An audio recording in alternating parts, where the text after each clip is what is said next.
Committee on Rules. Members and guests will please take their seats. The meeting is here, the hearing is now called to order. Will the clerk please take the roll? Chairmember Bass, Present? Vice Chairmember Squilla, Squilla. Sorry. Present. I was early. Present. Member Gilmore Richardson, Member Gaudier, Member Jones, Member O'Neill, and Member Thomas. Thank you. A quorum of the committee is present, and the clerk will now please read the title of the bills. Bill number 240063 is being held today.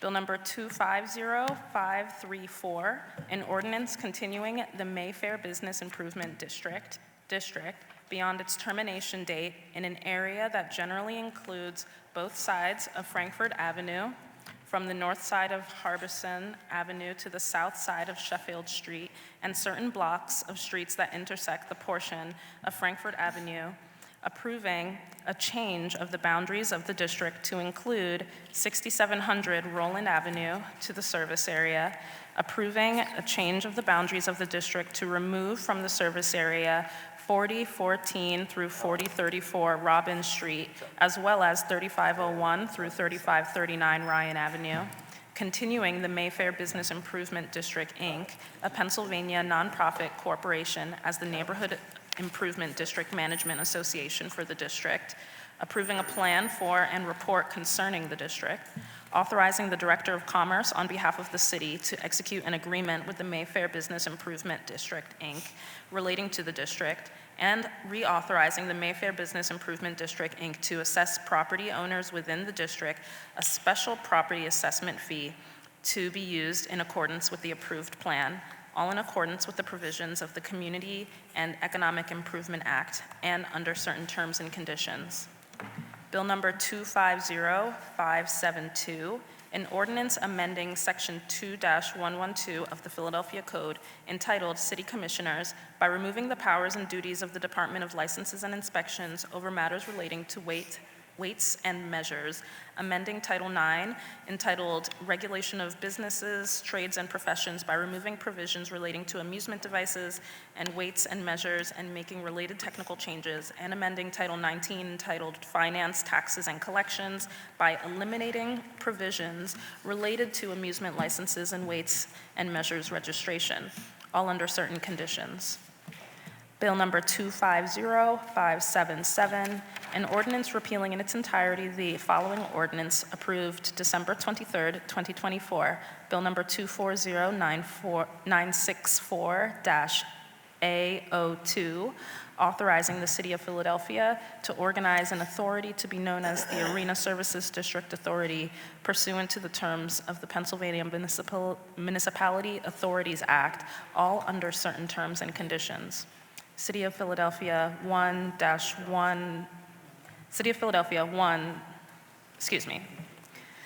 Bill number 250648, an ordinance to amend the Philadelphia zoning maps by changing the zoning designations of certain areas of land located within an area bounded by North Street, Broad Street, Wallace Street, and 15th Street. Bill number 250767, an ordinance repealing in its entirety Bill number 240415, approved July 19th, 2024, entitled An Ordinance to Amend the Philadelphia Zoning Maps by changing the zoning designations of certain areas of land located within an area bounded by Island Avenue, the Delaware Expressway, and Bartram Avenue. Bill number 250800, an ordinance amending Title 14-602, entitled Use Tables, by prohibiting drug paraphernalia sales in certain industrial districts, all under certain terms and conditions.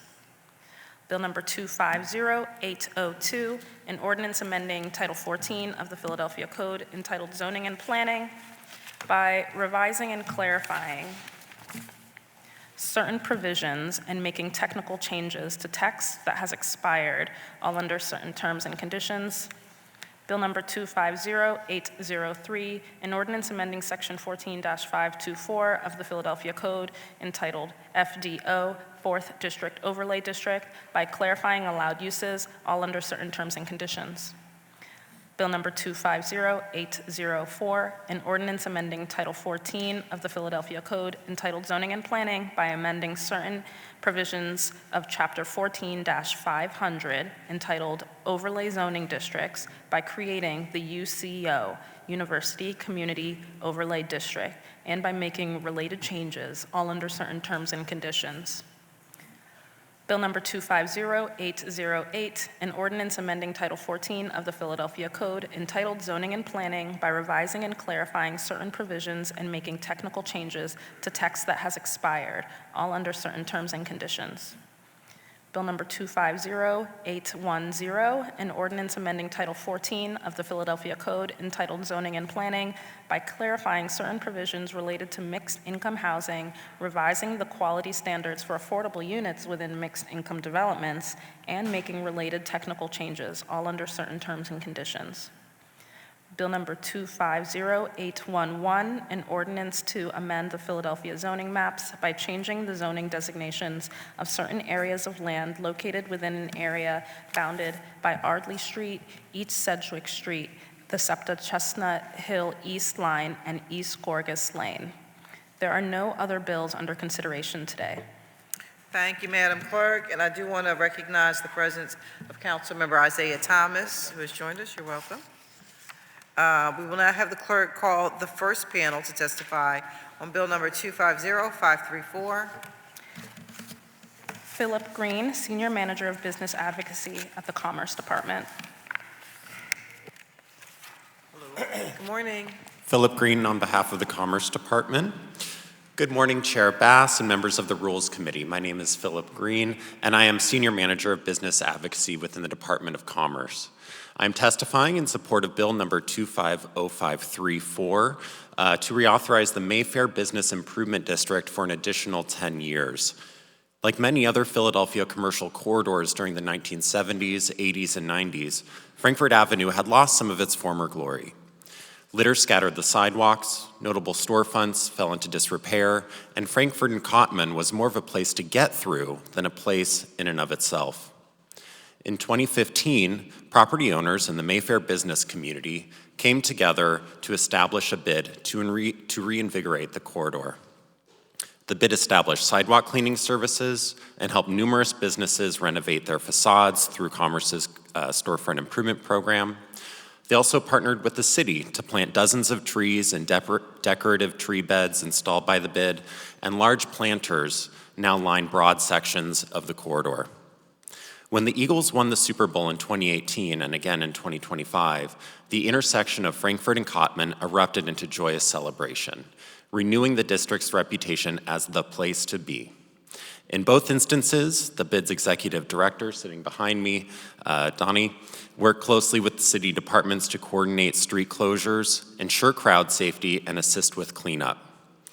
I would like to point out that Mayfair's Super Bowl celebrations are indicative of something much larger. That the hidden work of adequately funded and well-managed bids, like Mayfair bid, are part of what has earned Philadelphia the 2026 FIFA World Cup, MLB All-Star Game, NCAA March Madness, and other events of global and national significance happening next year. Mayfair bid and others like it are crucial partners and in no small part responsible for Philadelphia's rebound since the 90s back into the spotlight. Mayfair bid was reauthorized in 2020 with large support from corridor businesses. Now they seek a 10-year authorization term to continue their mission of representing and supporting the business interests of the district. This 10-year term would allow them the funding stability and longevity to think long-term and implement projects with even greater impact. For these reasons and many more, I, on behalf of the Philadelphia Department of Commerce, support the reauthorization of the Mayfair bid, and I'm happy to take questions at this time. Any questions from the panel at this time? Okay, and seeing none, Madam Clerk, if we could have you call the next witness to testify. On Bill number 250572. For Bill number 250572, will Karen Fegley, Acting Commerce Director, please approach the witness table.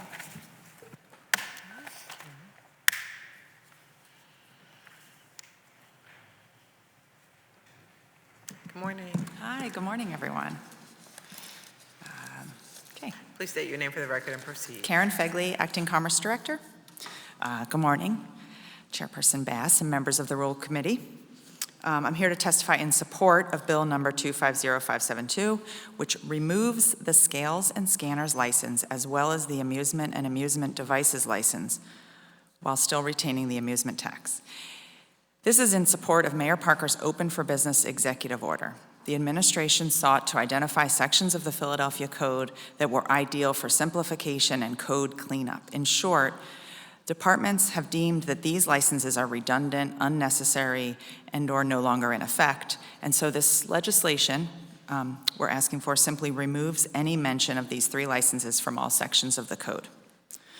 I'll explain a little more. Currently, the amusement license is required for any business that has to pay an amusement tax on admissions, such as carnivals, concerts, and movies. The amusement device license is required for any coin-operated or mechanical machine. However, neither of these licenses are required for the actual tax collection. Removing them removes an unnecessary step because relevant businesses are still subject to amusement taxes and they're still subject to the special assembly occupancy license. The scales and scanners license, a separate category, has also been found to be unnecessary. The Pennsylvania Department of Agriculture's Division of Weights and Measures already bears the responsibility of regulating and inspecting scales and scanners. Therefore, the city does not need to administer a duplicative license. Removing this license in totality was originally proposed in 2017 in the regulatory reform report. So this legislation is just finishing some work we had started back then. The mission of the PHL Open for Business initiative is to make Philadelphia more business-friendly and streamline city processes wherever possible. So we want to thank Department of Licenses and Inspections for identifying this opportunity to clean our code and improve the ease of doing business, and we thank City Council for all of your support. Happy to answer any questions on this.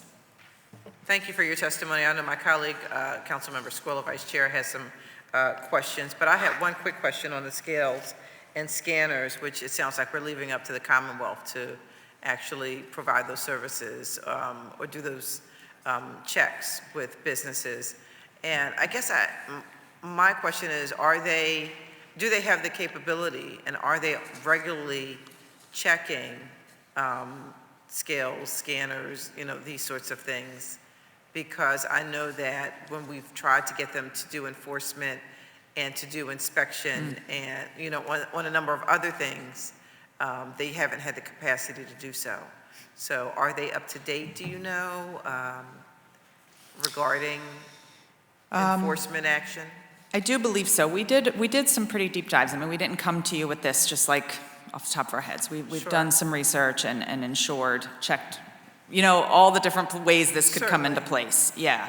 And, the Department of Agriculture is already, this isn't a new thing we're asking them to do. This is which is what you're saying, right? They've already been doing it, regularly regulating and inspecting the scales and scanners. They also require registration for those who sell, install, or repair devices, including scales. So their program is actually much more involved than anything we were trying to do anyway, which was just a simple registration. We didn't have an inspection program. So the state actually has a registration and an inspection program. Okay. Not necessary for this particular hearing, but if you could get, or someone from your department could get to the committee, just some information as to the question as if the state is able to do the just like how inspections. many, how often, that kind of thing. Correct. If you Okay. could just get us that information, that would be helpful You before got it. final passage. Thank you. Chair recognizes Councilmember Squilla. Thank you, Madam Chair. Karen, yes, and I agree. I think the coordination with L&I and Health, because usually when somebody has an issue or a concern, they don't know who's enforcing it, right? So usually we have to figure that out. But L&I Health has worked with some of our state agencies on other things, so hopefully that'll work smoothly still if there is a concern for enforcement. But were there fees associated with these permits or licenses previously? I believe so. I'm sorry, I'm trying to scour my notes, but let me bring up, come on up. They'll introduce themselves. Justine and Betsy from L&I, and Justine, my colleague, is also. Just state your name for the record, I'm sorry, and then proceed. Okay, good morning. My name is Justine Bulkus, Senior Director for Business Advocacy at the Department of Commerce. So there was a $50 fee. There is a $50 fee for the amusement license, a $50 fee for the amusement device, and a $50 fee for the scales and scanners. So that'll be less of a issue. Not that it's a big charge, but it's also about knowing what you need, what licenses you need. And every time there's a business starting up and we hit them later on down the road, oh, you don't have this license or you don't have this permit, right? So when will this go into effect? If it passes from City Council? When would it go into effect? As soon, I think, I don't know what the bill All right, says. well, I you could just get us apologize. that answer. I mean, yeah, we don't think it's going to require a lot of education or anything. This is really just taking away something that a lot of businesses don't know they need anyway. But at some point, people are doing it now. So if there's a business that's open, like by a certain date, they would have had to apply for it. And then once this is gone, They just won't get that notice that they would, need to do it right, they don't have to again. renew it They don't have to renew in the it. future. Yeah. So, Okay, thank you very much. it would take a little bit of time as far as when it goes into effect. We would have to, like Ellen and I would have to remove it from, we would have to remove all instances where it comes up in Eclipse Because and it's on other Eclipse, places. excuse me, I'm sorry. Didn't want to interrupt, but it's on Eclipse right now that you need it when you apply for certain businesses. Right, so at some point, when they do apply, it's no longer going to be there. Correct? And Correct. and right now, is that renewed every year? Yes. It is. So every year they would renew their amusement license, they would renew their scales, and so starting whenever this date is, they no longer would need to do that. I know it's a savings of maybe $150 a year, which is not the big deal, but there's a lot of businesses that are in compliance and all of a sudden forget to renew one license or another. Right. We go in and then we end up violating them, and it ends up costing them more. So You're kind of hitting it, Councilman. It's not so much about the total amount of money. It's just Right. like one more thing, right? And we hear this from businesses. I know that you all hear this from businesses, right? This sort of death by a thousand cuts kind of thing, right? So like this is just cleaning up some stuff it's in our permit navigator tool that we created with L&I and other departments where it tells you all the permits you need, all the steps you have to take to open a business. It's just like, one less thing that's like really unnecessary and and it allows us also to focus on the things we really do care, that we really can enforce and that get to the point of what we want, yeah. and in that tool, it will be gone. It will be gone. Right. Won't that be All right, great? thank you.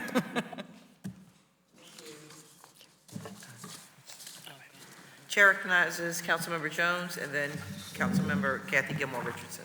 Thank you, Madam Chair, and thank you, Karen, for what you preemptively do for commercial corridors, going out and giving them a heads up along with L&I about how they can better comply with the city's rules and regs, so thank you for that. On the issue of gambling machines, we don't currently license, regulate any of that. We don't even know how many there are out on the streets, and I don't want them exempt from anything. Agree. Agreed? This doesn't, unfortunately, these laws don't affect any of those. So those folks weren't, none of those, these amusement device license didn't apply to those anyway. So they don't even And pay again, I attention. just feel like it helps us focus, Councilman. I mean, that's what we're kind of advocating for, is like, let's focus on those things that we care about, right? Rather than confuse matters with some of these other things. Because Catherine Gilmore Richardson has been laser focused I on agree. trying to rein in some of our bad actors. Yeah, and we making appreciate sure it. that they comply. So I don't want this to fly in the face of her good works. you can say on the record that it does not? No, it does not fly in the face of that. And Okay. we do appreciate all the work you're doing in this area. Thank you. As the Commerce Department, which supports businesses, we recognize that to support our business community, we need to have ways to enforce and act against folks that are not, good business neighbors. Thank you so much. Thank you, Madam Chair. Thank you, Councilman. Chair recognizes Councilmember Kathy Gilmore Richardson. Thank you very much, Madam Chair, and thank you to my district colleague, Councilmember Jones, and to all of our colleagues who have been laser focused on ensuring that we are working on this issue of stores that are selling drug paraphernalia and other items that may not have been approved for a local community use. I wanted to go back to the legislation regarding removing the scales and scanners license. I understand that this is a code cleanup and that, there's more code cleanup to come, which I think is important. However, it's stated that the initial transfer of duties took place in 2009. So I wanted to notate for the record that the Commonwealth of Pennsylvania via the Department of Agriculture has now taken on all of the enforcement for this matter. Is that correct? I just want to state that for the record. And I only ask that because we had a great opportunity to meet with Governor Shapiro over the summer with Council President and very many colleagues here in Council. And I notated at that time that we do have a significant challenge with enforcement from the state, whether it's coordination with PLCB for stores that are illegally selling, liquor by the shot and may not have a grocery or convenience store attached. Same thing with some of the challenges that we face even in our educational housing district relative to the coordination with the city, PPD, L&I, and PLCB. And I brought that up at the meeting on June 30th. And I know you remember that, Councilman Jones. So I wanted to just notate for the record, if we could get something in writing prior to the final passage of the legislation from the PA Department of Agriculture stating that they indeed do the enforcement for this regulation that would no longer be in our city code, so that we have a level of assurance and something in writing as a body regarding the work that they are slated to do, particularly here in Philadelphia. And then relative to the amusement license, I just wanted to ask a question relative to the sort of types of events. And I get it, there's a difference between the amusement license and the amusement tax, right? And I think that education piece is important, and I appreciate you all notating that in the fact sheet that we received, because we wouldn't want businesses to think that suddenly they don't have to pay the amusement tax, because even though it's one of our smaller revenue generators, it still is significant for the general fund. And so with the removal of the amusement license, can you just notate what type of potential activities would not need to get the license, so that we understand that for the record, particularly leading up to 2026? So my understanding is the way the system is set up right now, anyone that's applying for a special assembly occupancy license has to first get an amusement license, even though it's not an actual exact match. Okay. This would just remove that step, that first step. These businesses that do, carnivals still get a separate carnival license. Anyone that's any type of an entertainment venue still has to get a special assembly occupancy license. Okay. So this truly was sort of just a duplicate extra step in the process. There's Received. no one that's just getting an amusement license and not getting any other type of special license. Does that make sense? Receive. So basically, because of the types of events, there is also an additional corresponding license that the organization, individual company would need to receive. So the amusement license was sort of on par with a commercial activity license, so to speak, but just for amusement purposes? Yeah. As a natural first step.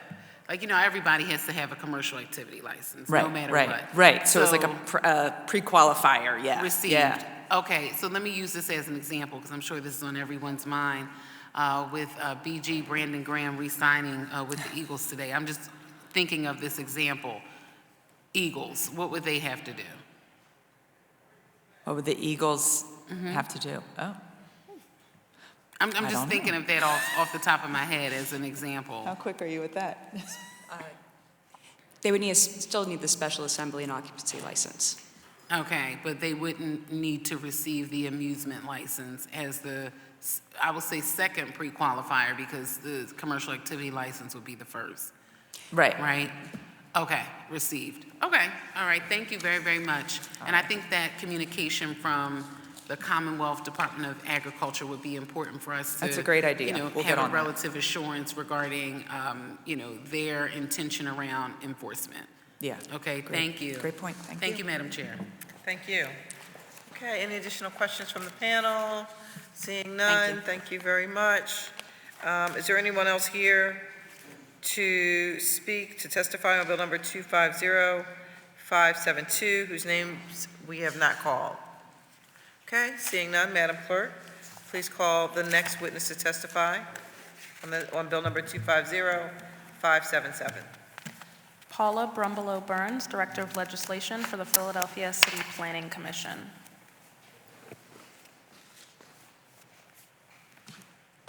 Good morning. Good morning. Good morning, Councilperson Chair. Sorry. Good morning. I have to put my glasses on. I thought I was going to be able to do it without. Good morning, Chairperson Bass and members of the Rules Committee. I am Paula Brumbelow Burns, Director of Legislation for the Philadelphia City Planning Commission. I am here to testify on Bill number 250577, introduced into City Council on May 29th, 2025 by Councilmember Squilla. Bill number 250577 would repeal in its entirety the following ordinance approved December 23rd, 2024, Bill number 240964-A02, which authorizes the City of Philadelphia to organize an authority to be known as the Arena Services District Authority pursuant to the terms of the Pennsylvania Municipality Authorities Act, all under certain terms and conditions. We support this legislation and thank you for the opportunity to testify. Your testimony, any questions from the panel? Seeing none, is there anyone else here to testify on bill number 250577, whose name has not been called? Seeing none, thank you very much for your testimony today. Madam Clerk, please call the testifier for bill number 250648.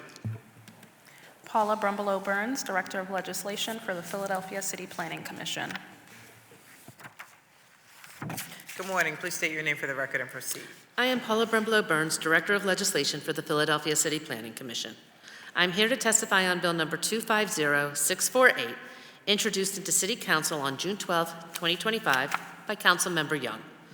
Bill number 250648 amends the Philadelphia zoning maps by changing the zoning designations of land located by North, Broad, Wallace, and 15th Streets in the Spring Garden neighborhood of the Central Planning District.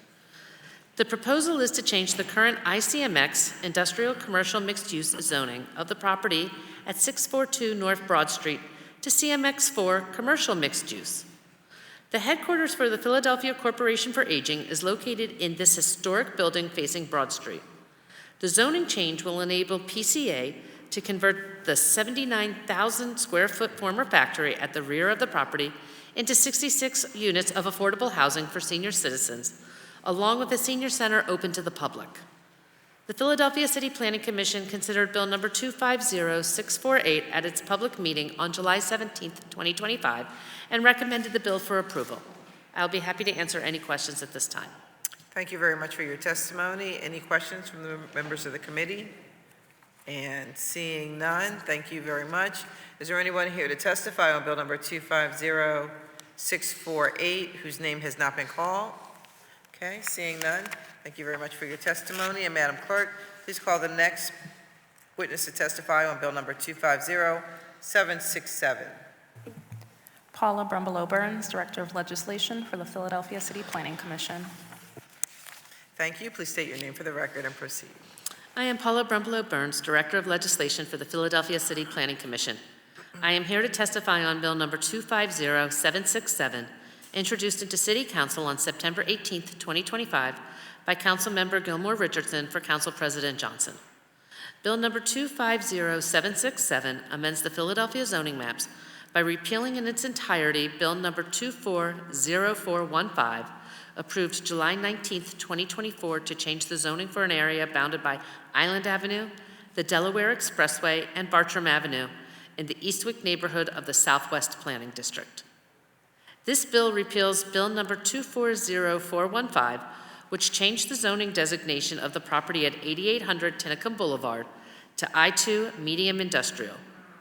Bill number 250767 returns the zoning designation to CMX3 Commercial Mixed Use, consistent with the zoning recommendations of the Philadelphia 2035 Comprehensive Plan. The Philadelphia City Planning Commission considered Bill number 250767 at its public meeting on October 16, 2025, and recommended the bill for approval. I will be happy to answer any questions at this time. Thank you very much. Any questions from members of the committee?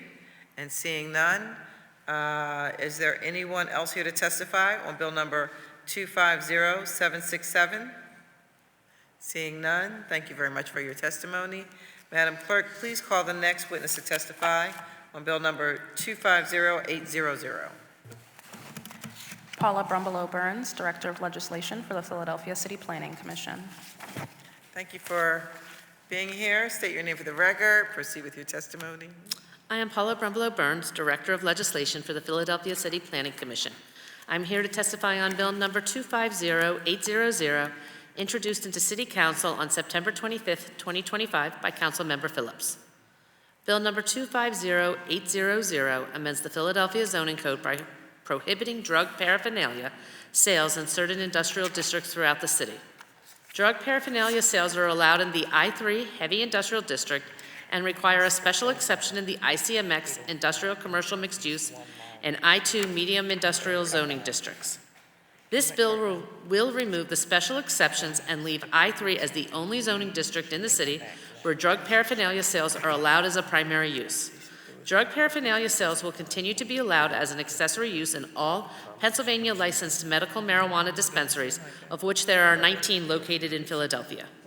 The Philadelphia City Planning Commission considered bill number 250800 at its public meeting on October 16, 2025, and recommended the bill for approval. I'll be happy to answer any questions at this time. Thank you very much. Any questions from members of the committee? Seeing none, is there anyone else here to testify on bill number 250800? Okay, and seeing that there's none, Madam Clerk, can you please call the next panel we have to testify on bill number 800? I'm sorry, question from Councilmember Majority Leader Kathy Gilmore Richardson. Thank you very much, Madam Chair. Thank you so much, Paula, for your testimony and for the recommendation. I just wanted to put on the record that I am thankful and grateful for the continued work of Councilmember Phillips and also Councilmember Bass and myself on this issue around these drug paraphernalia stores, grocery convenience stores, and just wanted to uplift the work of Councilmember Phillips. Thank you very much. Okay, all right. Any other questions from the panel? No, seeing none. Thank you very much for your testimony on bill number 250800. Is there anyone else here who would like to speak on bill number 250800? And again, seeing none, Madam Clerk, please call up the next person to testify on 250802. Paula Brumbelow Burns, Director of Legislation for the Philadelphia City Planning Commission. Thank you. Good morning. Please state your name for the record and proceed. Good morning. I'm Paula Brumbelow Burns, Director of Legislation for the Philadelphia City Planning Commission. I'm here to testify on bill number 250802, introduced into City Council on September 25th, 2025 by Councilmember Jones.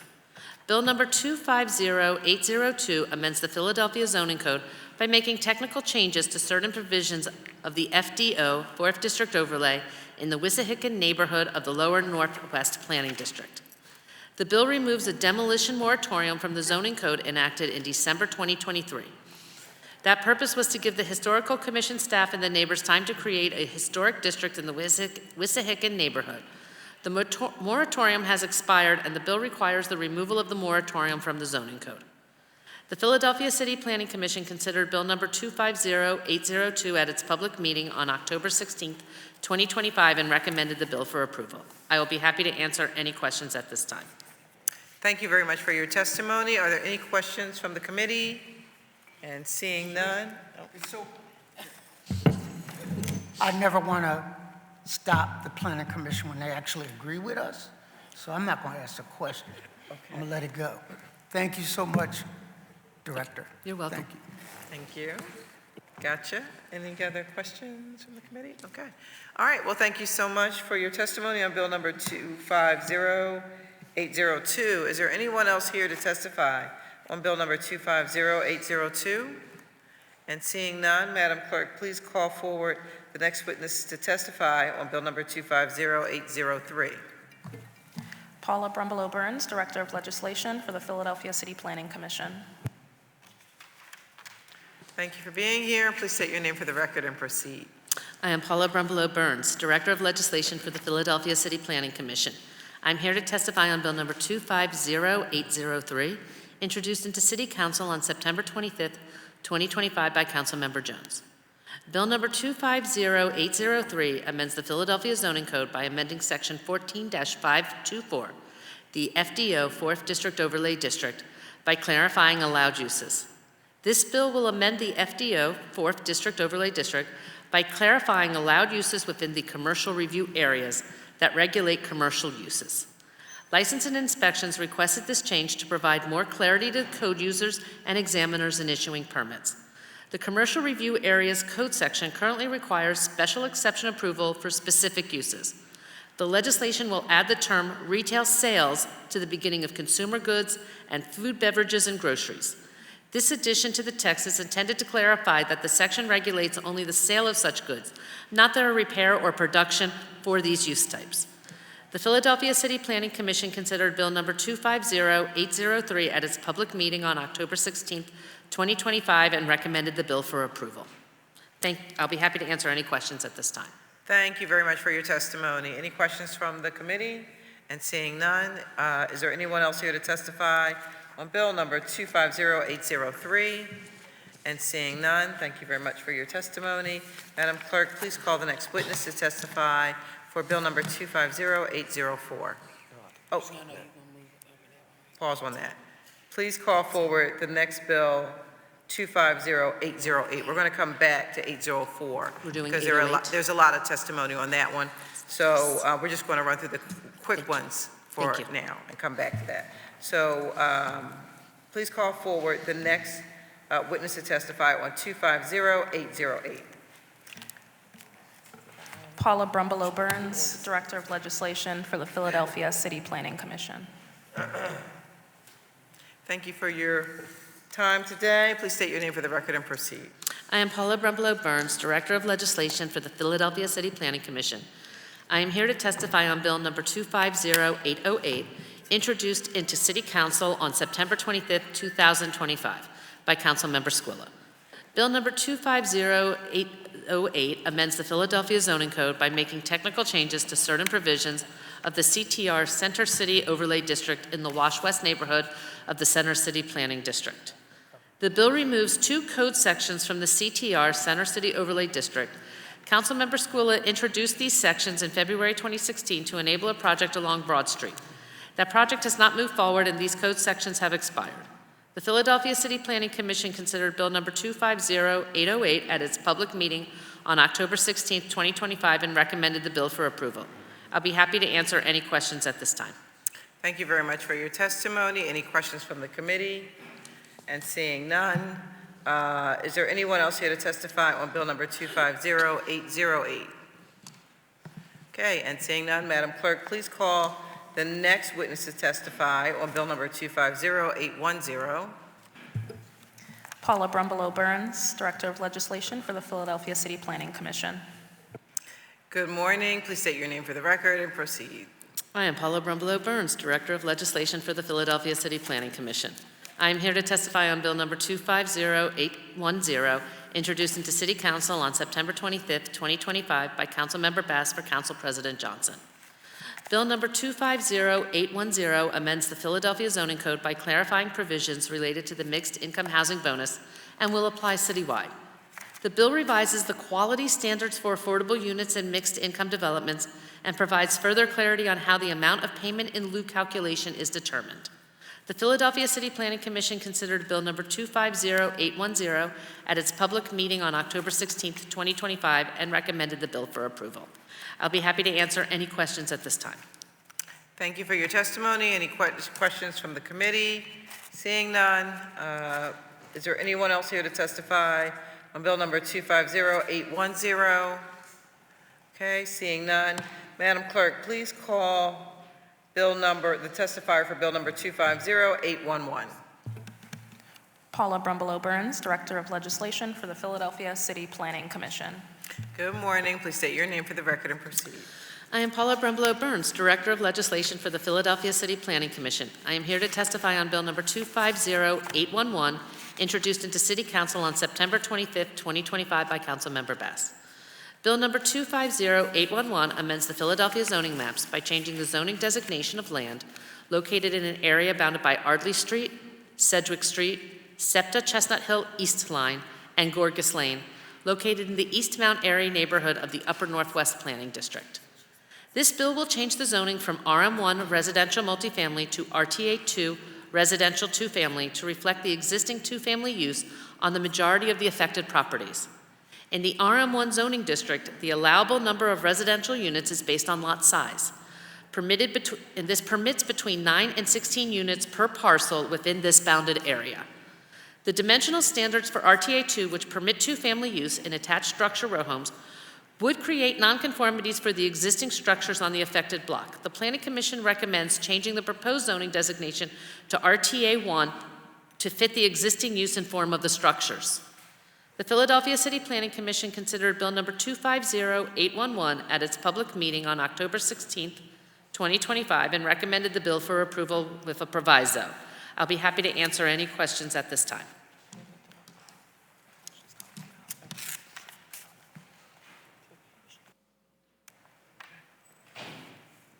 Thank you very much. Are there any questions from the panel? Okay, and seeing none from committee. Is there anyone here who would like to make a statement on or testify on Bill number 250811? And I do want to recognize the presence of Council President Kenyatta Johnson. Thank you. Okay, seeing none, Madam Clerk, please call the next panel for Bill number 250804. And before we do that, please, Chair would like to recognize Councilwoman Jamie Gauthier. Thank you, Madam Chair, and good morning, everyone. I am grateful to Chairwoman Bass and the rest of the Rules Committee for the opportunity to hear Bill 250804, which creates a new zoning overlay in my council district.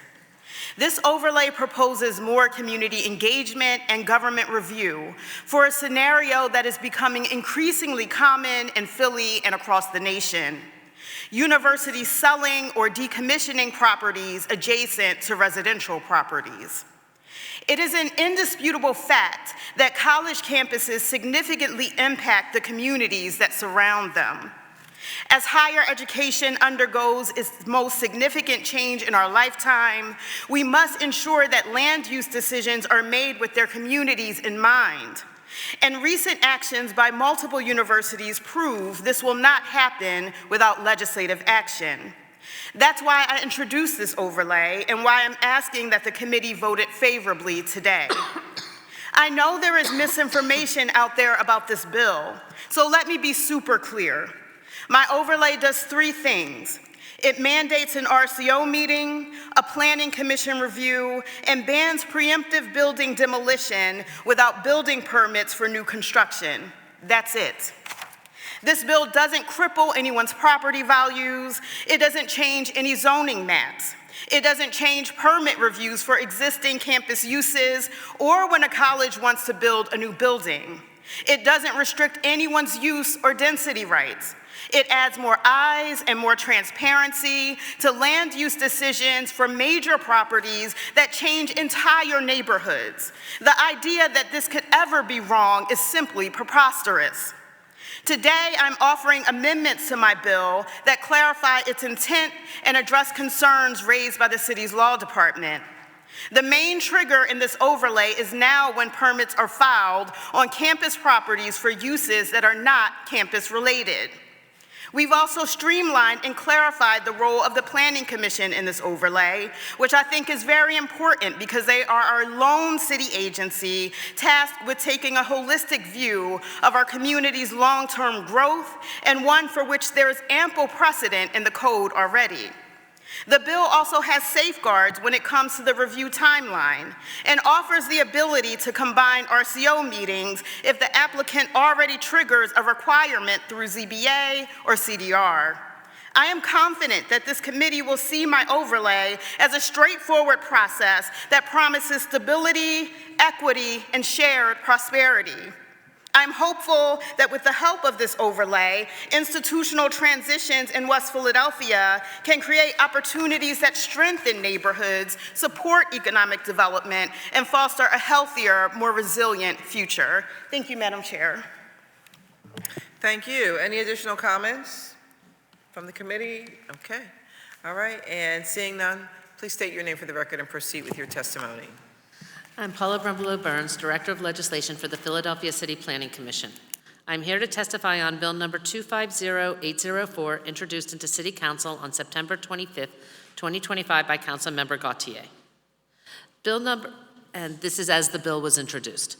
Bill number 250804 amends the Philadelphia Zoning Code by creating a new overlay in the University Southwest Planning District. This bill establishes the University Community Overlay District in the University Southwest Planning District to regulate the transfer, development, or demolition of college and university-affiliated properties. It aims to ensure community input and alignment with city planning goals when institutional land of 5,000 square feet or more changes ownership or use. The bill also mandates Planning Commission review, neighborhood engagement, and restrictions on demolitions to prevent vacant lots and preserve the character and accessibility of campus areas. In reviewing the bill as introduced, we have significant concerns regarding this bill. The legislation creates a new review process that is not based on the zoning district or an additional geography alone, but on who owns the property, which raises legal issues. It also raises questions on how the properties will be identified within the permit application process to determine if it is required to follow the additional layer of reviews. Lastly, it creates a new type of review for the Planning Commission public meeting by adding additional temporary members, which again raises legal issues. The Philadelphia City Planning Commission considered Bill number 250804 at its public meeting on October 16, 2025, and recommended that the bill be held for an additional 45 days for further review and potential amendments. Because we want to thoroughly review the amendments offered today, we respectfully request that this bill be held in committee today, given the City Council cannot vote on this bill until after the next Planning Commission meeting in November. I will be happy to answer any questions at this time. Thank you for your testimony. Councilmember Gauthier. Thank you, Madam Chair. I just want to let the members of the committee know that we've worked on amendments that we feel adequately address all of the Planning Commission's concerns as well as law. And I sent that out in a memo to the committee. Okay. Thank you very much. Any, Councilmember Jones? In a case like this, you mentioned legal questions. Can you elaborate? On the legal questions with zoning, zoning runs with the land of the property. It doesn't necessarily become dependent upon the owner of the land.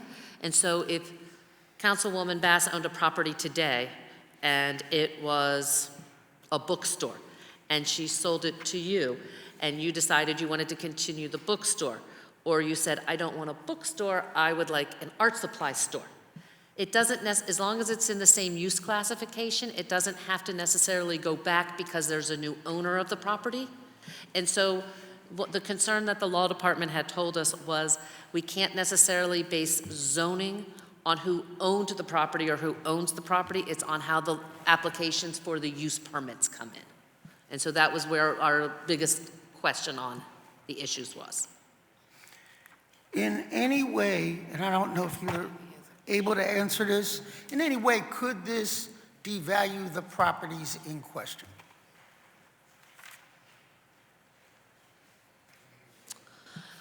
I am not a real estate expert. I gave you an out. But I think it's, the purpose, I believe, as the councilwoman stated, was to add a layer of review. And the review for the Planning Commission is to make sure that it's in the spirit of our comprehensive plan. And I believe harmony was the word used, but in harmony with the comprehensive plan. And so our comprehensive plan and zoning should be relatively aligned, especially since we have done large remappings in this area in the past. So kind of, do we do that now? What? Is your role to do that now? Yes. Okay, thank And you. that area is relatively, since we did the district plan, most of that area has been addressed in zoning updates, zoning map updates. Thank you, Madam Chair. Thank you, Councilman. Chair recognizes Councilwoman Gauthier. Just wanted to respond to my colleague. The bill is no longer based on a change in ownership. The bill is based on the land use and a definition called university campus. So it's based on land use, not ownership. Okay. Any additional questions from the panel? And seeing none, Madam Clerk, please call the next panel to testify on Bill number 250804. And thank you.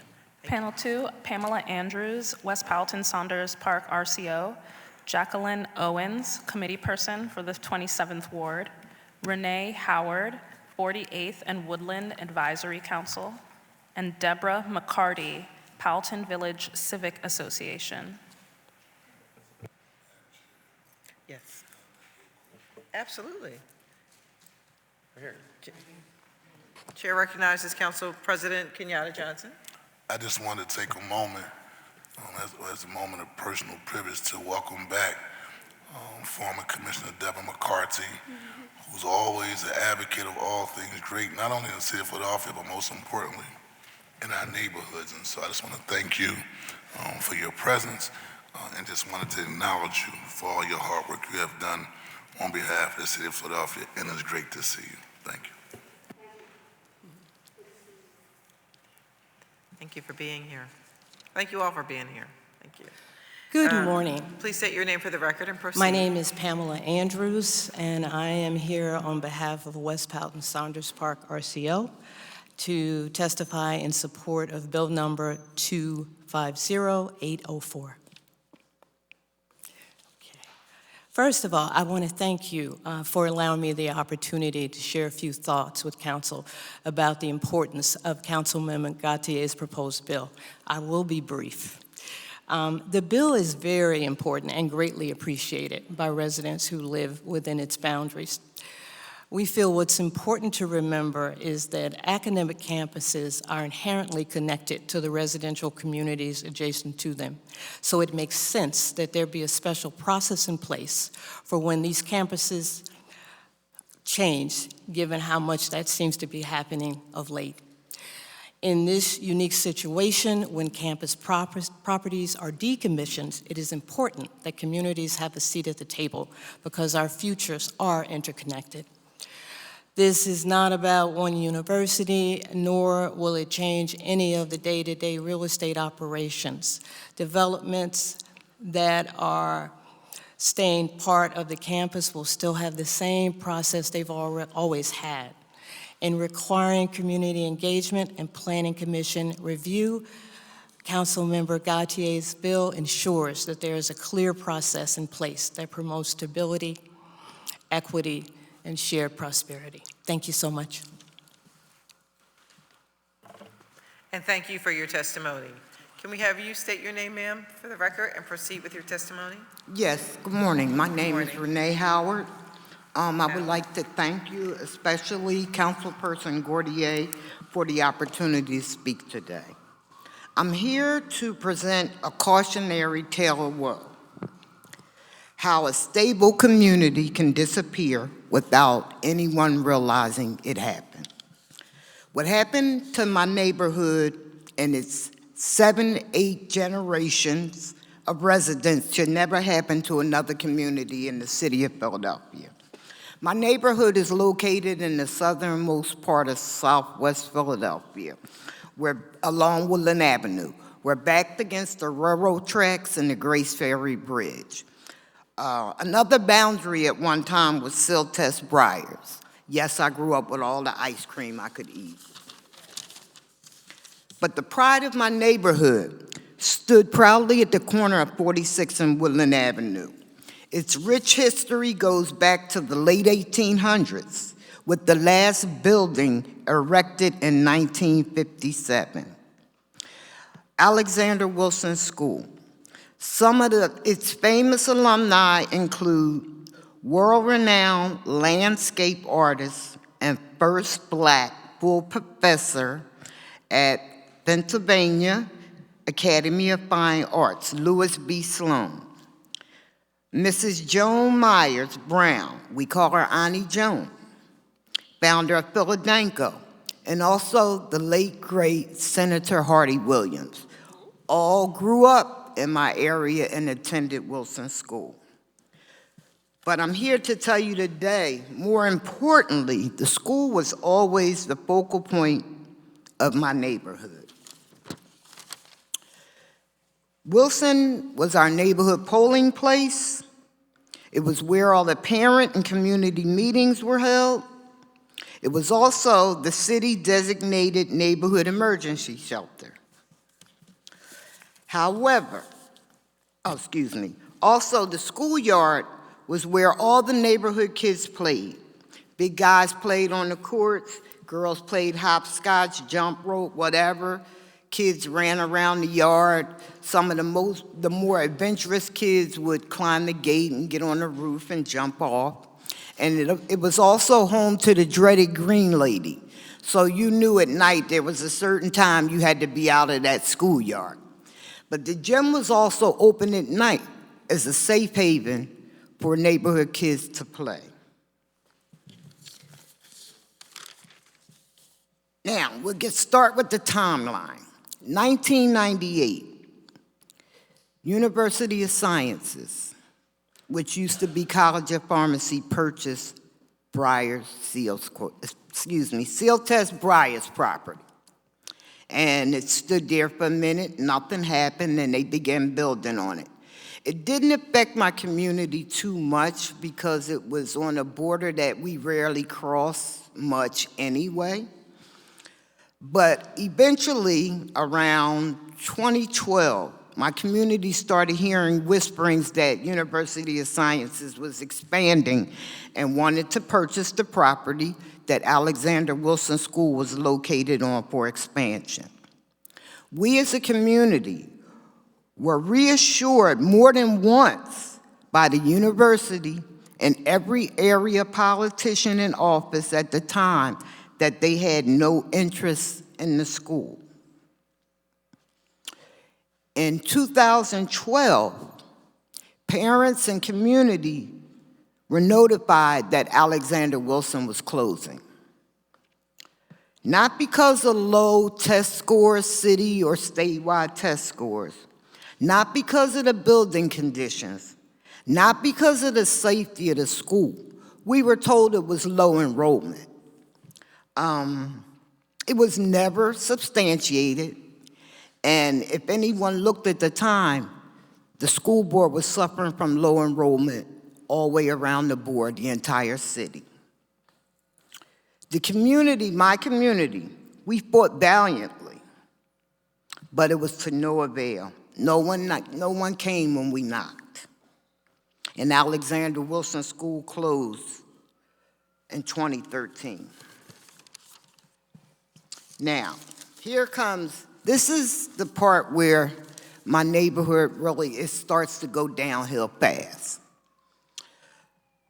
It was determined by the Board of Education that the kids that attended Wilson School would now attend Lee School. Wilson is at 46th and Woodland. Lee School is at 47th and Locust, 1.2 miles away. It wasn't a bad school, so most of the community members thought, okay, maybe it won't be so bad.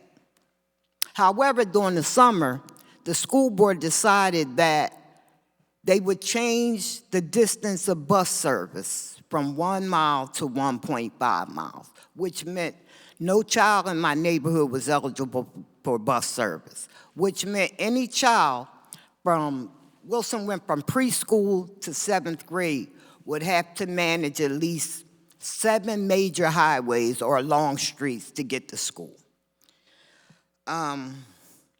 What started happening was most of the parents decided, we can't do this. The school that was, the next school in our area was already overcrowded. So that wasn't a viable choice. So what happened is, most of the parents or the families with children started moving out the neighborhood.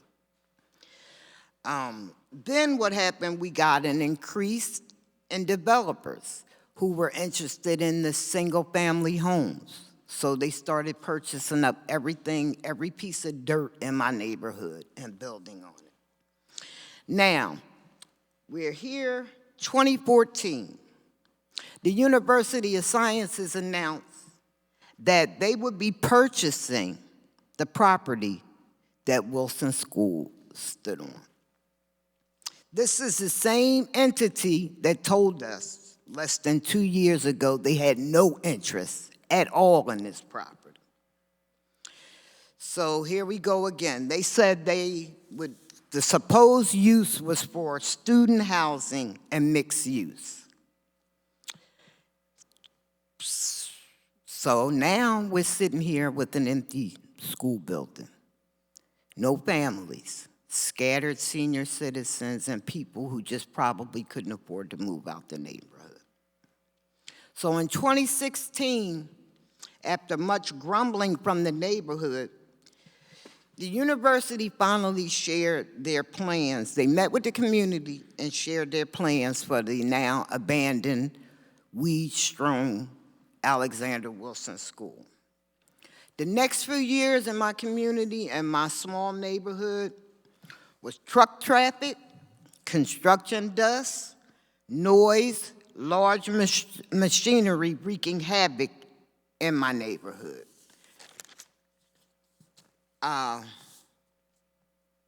Next, during this phase, the university began a community engagement group. We met regularly. We were bamboozled into thinking we were being kept abreast of the university's upcoming plans for my community and its campus. So you can imagine in 2022, we were surprised and dumbfounded when we found out that the university would be merging with St. Joseph's. Then, a year later, 23, we were surprised and dumbfounded again when we watched all the University of Science signs come down in St. Joe's Go. Then community engagement group continued to meet with St. Joseph's, who promised they would be nothing like University of Sciences. They said they would include the community on all their decisions and planning making. Well, after much engagement and many now empty promises, we are here in 2025. Our present day in my community is St. Joe's has sold out an entire community while looking us right in the eye. Unchecked university policies and weak zoning laws destroyed my community, leaving nothing but unkept promises and so much uncertainty. I just pray that you make the necessary changes so that the city of Philadelphia, which is the city of neighborhoods, doesn't become the city of universities that do whatever they want to communities. Thank you. Thank you. Thank you for your testimony. Good morning. Please state your name for the record and proceed. My name is Jacqueline Owens. I'm the committee person in 27th Ward, 15th Division, which a lot of this is incurring. I'm a homeowner. I've been in the community for more than 40 years, and we can't do nothing about what's gone. But what I'm praying and hoping is that all of the work that our council person did to put this bill through to fight for us, because she listened to our cries, she listened to our fights, and we fought and we fought. And I think the bill is worth being passed because we're tax-paying citizens, we are hardworking citizens, and we should not be allowed to be sold down the river. We enjoy the campus, amen. We enjoy the students, okay? We are a diverse community, but hear our cry this morning. We're here because we have worked, we have went to meetings, we have been involved, we are voters, we always work, and we want them to please pass this bill today because we deserve that as citizens, as voters, and as taxpayers. Thank you. Thank you for your testimony. Good morning. Good morning. Chair recognizes. I don't want them to go anywhere, I want to ask. Okay, ma'am, Ms. Owens? Yes. They were asking you Do that. you have a minute? Yes, I do. All right, after they testify. Okay, the council member would like to ask a question. Do you want to say something? Yes, I'm sorry. Do it now, Madam Chair. I'm just excited, and I'm believing that it's You going got to me work. excited. Okay. Don't leave now. May I? Yes, Chair recognizes Councilmember Jones. Thank you, Madam Chair. Tell me so I do hear that you said there was an engagement process. Yes. You said that there were promises made that weren't kept. Right. What were those promises? They told us that they were St. Joseph and that they have a wonderful reputation to uphold, and that they would keep us abreast of the situations of things that were going on, so we wouldn't be caught by surprise. But every meeting we went to, okay, every time we went and we did about 3 or 4 or 5 different examples of what the community would love to see in their community. Okay, so they took all of these examples and they were supposed to put it in a file, and then they were supposed to give it to whoever was purchasing the property, and then they will work with us as the community to help put some things in the community that would enrich us. Can you share with the committee what those recommendations were? One of the projects wanted to see a community college. Another part of the project wanted to see parking. Another part of the project wanted to see maybe a health center where you could go and do exercise, or, you know, all of these things could be a part of the community, but we haven't known anything, you know, and I thank our council person for her hard work, because they really worked with us. And she stood flat-footed and spoke up for the people who she represents. So, I'm gonna be honest, I'm gonna vote for this. However, I need to hear what this bill will empower you to do that you can't do or have not done now. What it would empower me to do? Yes, ma'am. Well, it will help us with the parking situation in our neighborhood. It will help maybe the seniors to be able to go and exercise and do different things like that. You know, but we just want to be kept abreast and be a part of the community, because we don't plan on going anywhere. So, if I understood what you said to me, what matters most to you is communications. Yes. Thank you, Madam Chair. Yes. Thank you, and Chair recognizes Councilmember Gauthier. I just wanted to piggyback on what Ms. Jackie said and offer to my colleague. The bill would demand an extra RCO meeting, additional planning review, and it would stop demolition if there's not a building permit, so demolition for demolition's sake. So really, we're asking for more community involvement on large parcels that impact residential neighborhoods greatly, more transparency, and to have our city partners at the Planning Commission also provide an extra level of review. That's it. Those aren't unreasonable. I just want to put on the record what it will do, what it cannot do, what would be done anyway.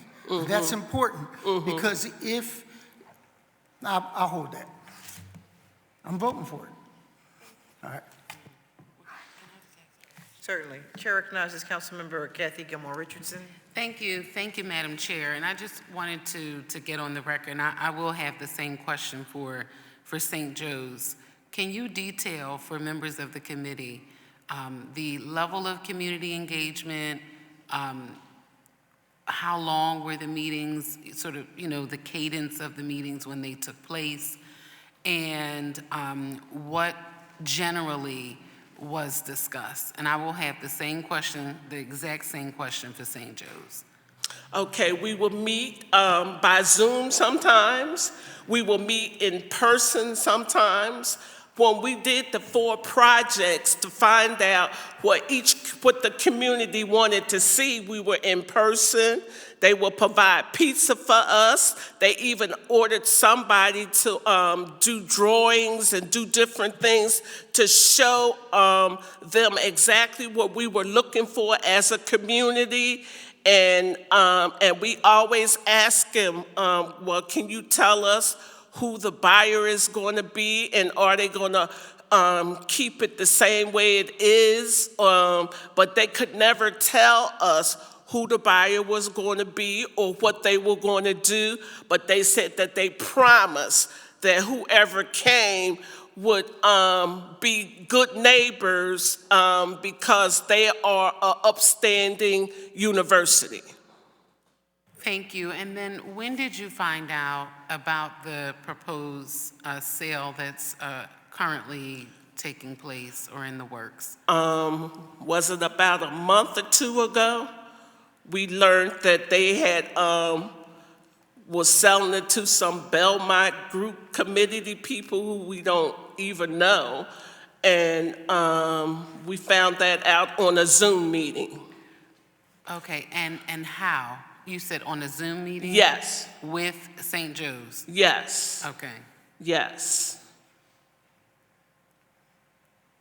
We had a great number of people from all over where it would affect us, and we all met together on Zoom, a lot of us in person, and everybody put their input. So we thought that we were really working and doing some great things, but they were very secretive and never told us the plain old truth. All we want is the truth, so we could know where to move from here.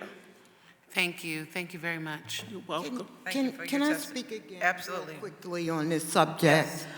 Basically, we found out the same day everybody else did. We have been earnestly engaged with meetings with the university month after month, day after day. They call us on the phone. They do all this. We found out, my daughter works for Belmont Charter. She knew before I knew because it was announced in their school newsletter. So this thing about community engagement, we feel as though it was false. It was just something to keep the community quiet while they did exactly what they wanted to do. There's no other picture. We sat along the community. Yes, they fed them a little pizza and some bottles of water and called us on the campus, and then had us thinking that we meant something by having us make these illustrations that Jackie talked about. What would you like to see in your community? Would you like this? They had our minds thinking that we were a part of this. That's what really hurts the community. And we're going back telling all the other community members, look, don't worry about St. Joe's. They have our back, you know, blah, blah, blah. And then they turn around and they do this to us. And it's not the first time. This is the third time. Our community is sitting here empty, looking stupid, because we've allowed them to do this to us 3 times. Not once, not twice, but 3 times. And now we're still in that state of flux. We have no idea what this new person that purchased the property, what his plans are. But we know of him, we've heard of him, and we've heard what he's capable of doing. And we've also heard that he could care less about a community. So that's why now we're in a state of flux. We're fearful, we have no idea, and the only word that we have to rely on was the word of St. Joe's. Understood. I just wanted to clarify a few things about what they promised us. Basically, they promised us the truth and transparency, and neither one of those happened. Understood. Thank you very much for your testimony. Thank you. Good morning. Good morning. Please state your name and proceed. My name is Deborah McCarty, and I'm here on behalf of the Poughton Village Civic Association. As background, I have lived in my neighborhood for over 43 years. A few of the things that attracted me to the neighborhood were its diversity: beautiful tree-lined streets, homes with incredible interest and character, and possibly naively, the students that reside in our midst. My neighbors and I are very invested in making our community a wonderful place to live and work. By necessity, it requires working with our largest immediate neighbor, Drexel University. Living with a university as one's neighbor has its pros and its cons. What is often forgotten is that we live here, and the majority of those who work at and make decisions on university issues don't. They can forget that the transient nature of students and changes to their campus can have a negative impact to surrounding communities. We care about the quality of life in our neighborhoods. Universities certainly contribute to that through access to services, amenities, such as the athletic center, public spaces, jobs, etc. They are an integrated part of our neighborhood. So in our minds, it is only logical that we would want to have input into any change in use of university property. In recent history, Poughton Village Civic Association has been fortunate to have a good working relationship with our immediate neighbor, Drexel University. This has not always been the case. During those dark days in the past, it felt like we were the enemy and provided no value to the university. Why should we have to depend upon the goodwill of university leadership to be allowed a voice on land use changes? If not for the care and stability homeowners and long-term residents provide to the neighborhood, the university would be much less desirable to potential and current students, as well as employees. Though the University of Pennsylvania is a little further south, what happens on that campus also impacts our neighborhood. We don't want to control sales or university development. However, good neighbors work with each other when one is making substantial changes to their property. One example of how this legislation could work is the development of the University City High School site. Mantua, West Poughton, Saunders Park, Poughton Village, and other partners have been and continue to be part of the development process. Our voices were heard and input considered. This legislation merely memorializes such a relationship. We all benefit when the universities and our neighborhoods succeed. This legislation lets us be part of that success. For these reasons, we urge its passage. And I'm happy to answer any questions. Thank you. Thank you for your testimony. Any questions from the committee? No? Okay, saying none, thank you very much for your testimony today. Thank you. Good to see you all. Good to see you. Good to see you. Madam Clerk, can we please have you call the next panel, panel 3? Kiana Johnson from Mount Vernon Manor CDC and Lorraine Gomez from Viola Street Residents Association.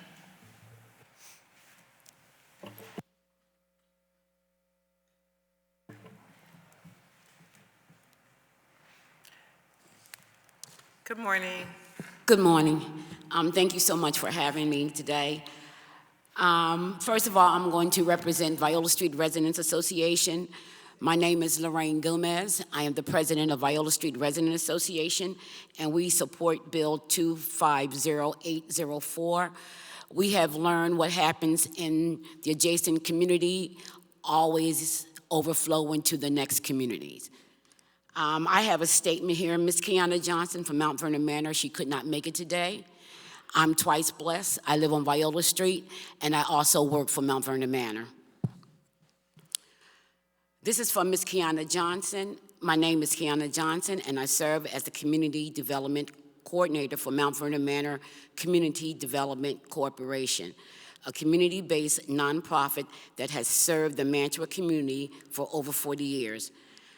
I am here today to express Mount Vernon Manor's strong support for Bill number 250804, which established the University Community Overlay District.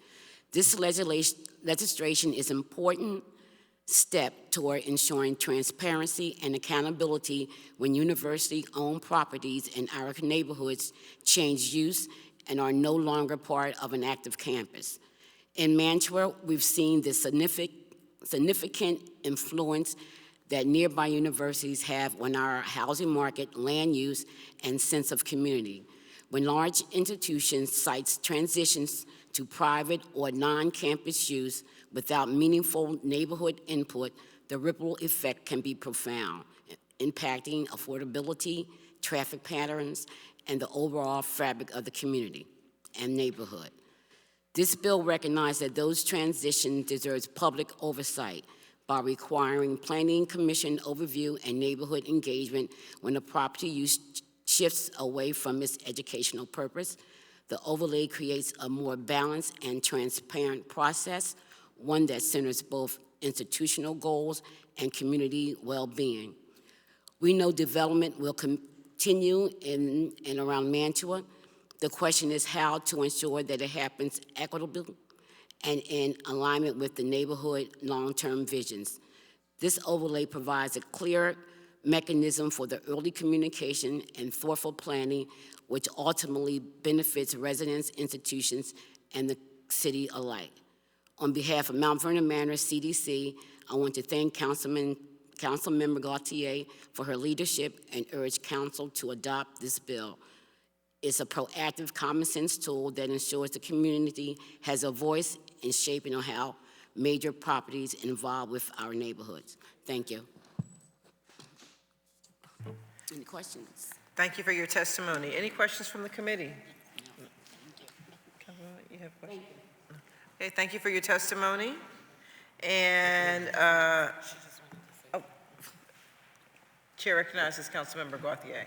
Thank you, Madam Chair. I don't have questions. I just wanted to sincerely thank everyone from my community that came and spoke on this bill today. It was really important to hear your stories and about how we need this bill to make sure that community members are at the table. Thank you so much. Thank you, Madam Chair. Thank you. And Madam Clerk, can we have you call panel 4, please? Joseph P. Kender, Jr., Senior Vice President for St. Joseph's University. Wade Ridley, Jr., Assistant Vice President, Government and Community Relations for St. Joseph's University. Matt McClure from Ballard Spar, and Crystal Morris, President of the Winfield Residents Association.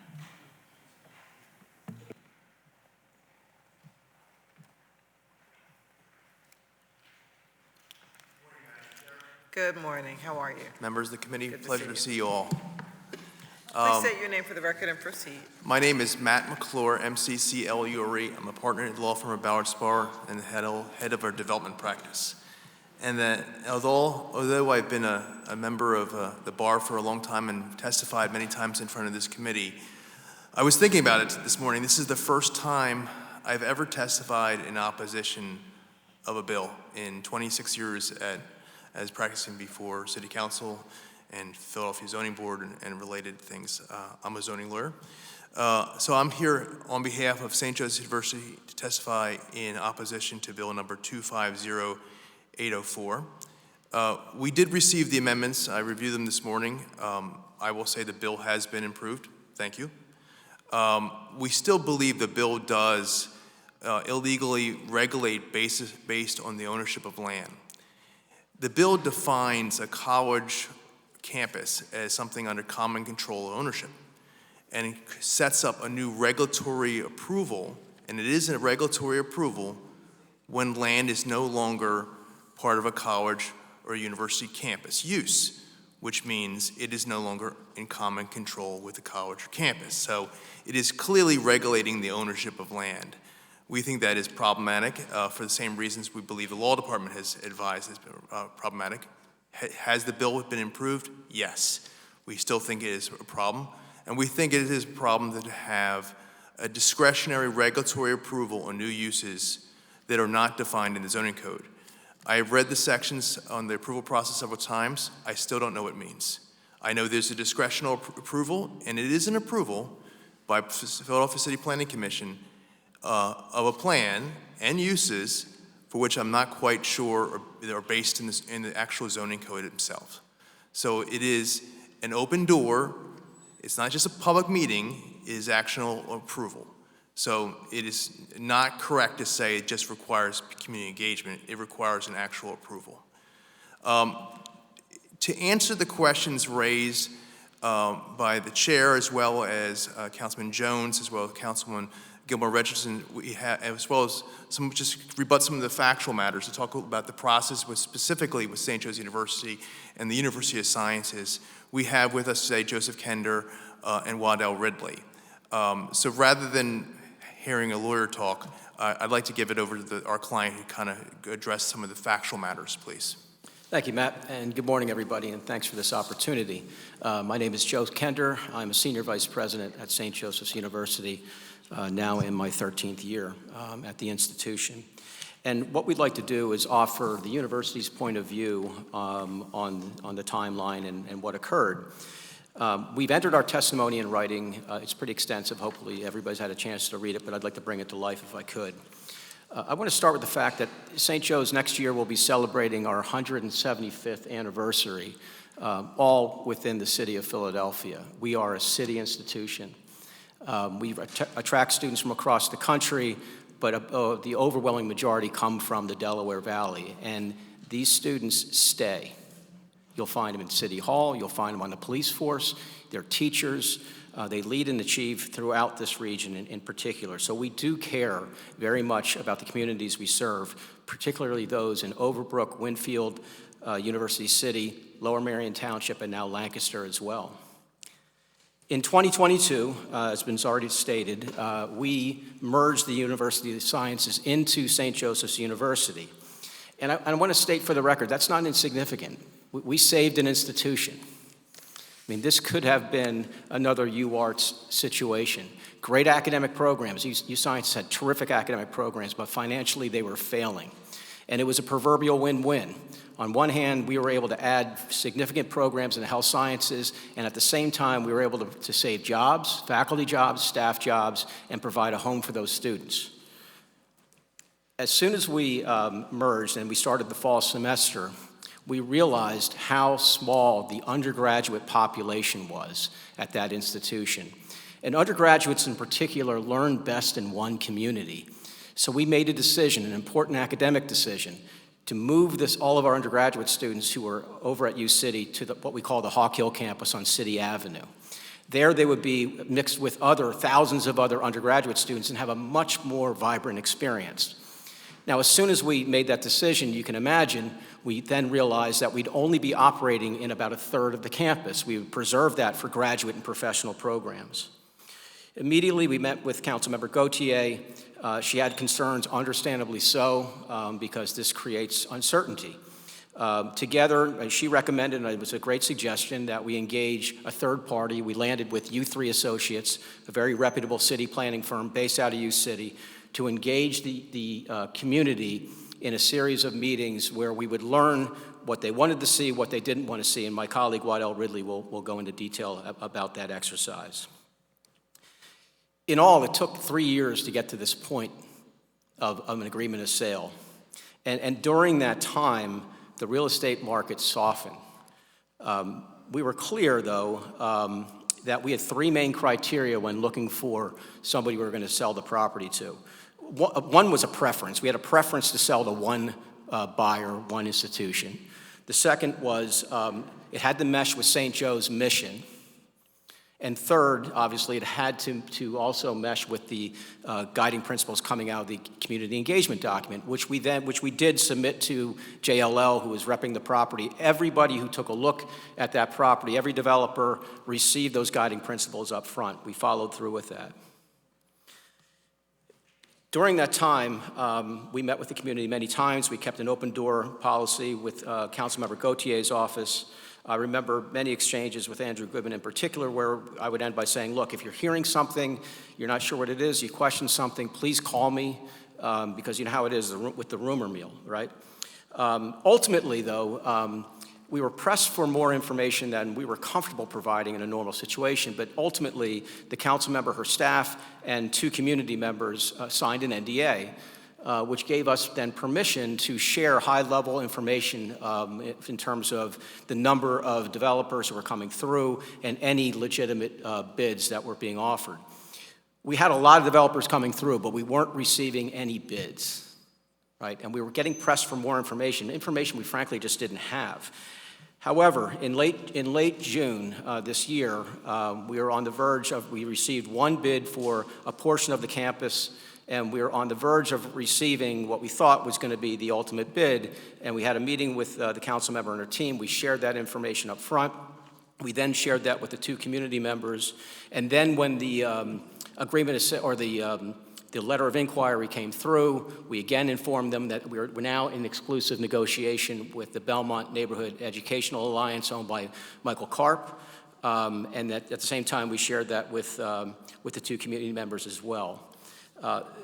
The point that I also want to underscore here is that the Belmont Educational Neighborhood Association is preserving the campus for educational use. Let's not lose sight of that. There's no drastic change with plans to create a teacher's college on that property, right? And I understand, and please, you know, the comments from our neighbors, we've gotten to know these folks very well. But what I'm puzzled by is if we were selling this and these are some kind of nuisance properties and we're getting out of town, I could understand it, but this is going to be zoned educational. It's seamless, right?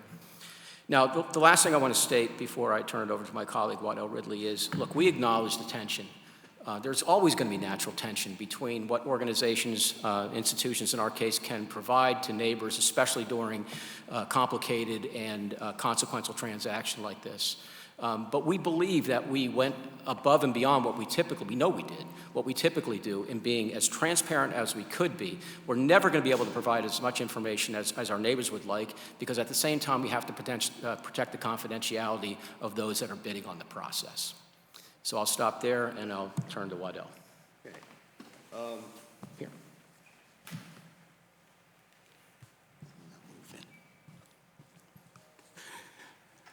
Good morning. My name is Waddell Ridley. I'm Assistant Vice President for Government and Community Relations at St. Joe's University, Philadelphia's Jesuit University. And today I'm here to provide you with a description of the university's effort to engage our neighbors in the community surrounding our University City campus, formerly known as University of the Sciences. And when we informed Councilmember Gautier regarding the sale of the U City campus, she suggested, as you know, my colleague mentioned earlier, that we hire a consultant. We hired U3 associates to lead a thorough exercise to engage neighbors so that the university could hear what the neighbors wanted and, more importantly, what they didn't want from the future purchaser of the property. We held a total of 13 meetings with the neighborhood or association leaders over a year period. And 11 of those meetings were attended by either or both my colleague and myself. 2 of the meetings were workshops we did not attend, and that was to give the neighbors the opportunity to speak without us being present so they can say things the way they wanted to say them. And out of that is where the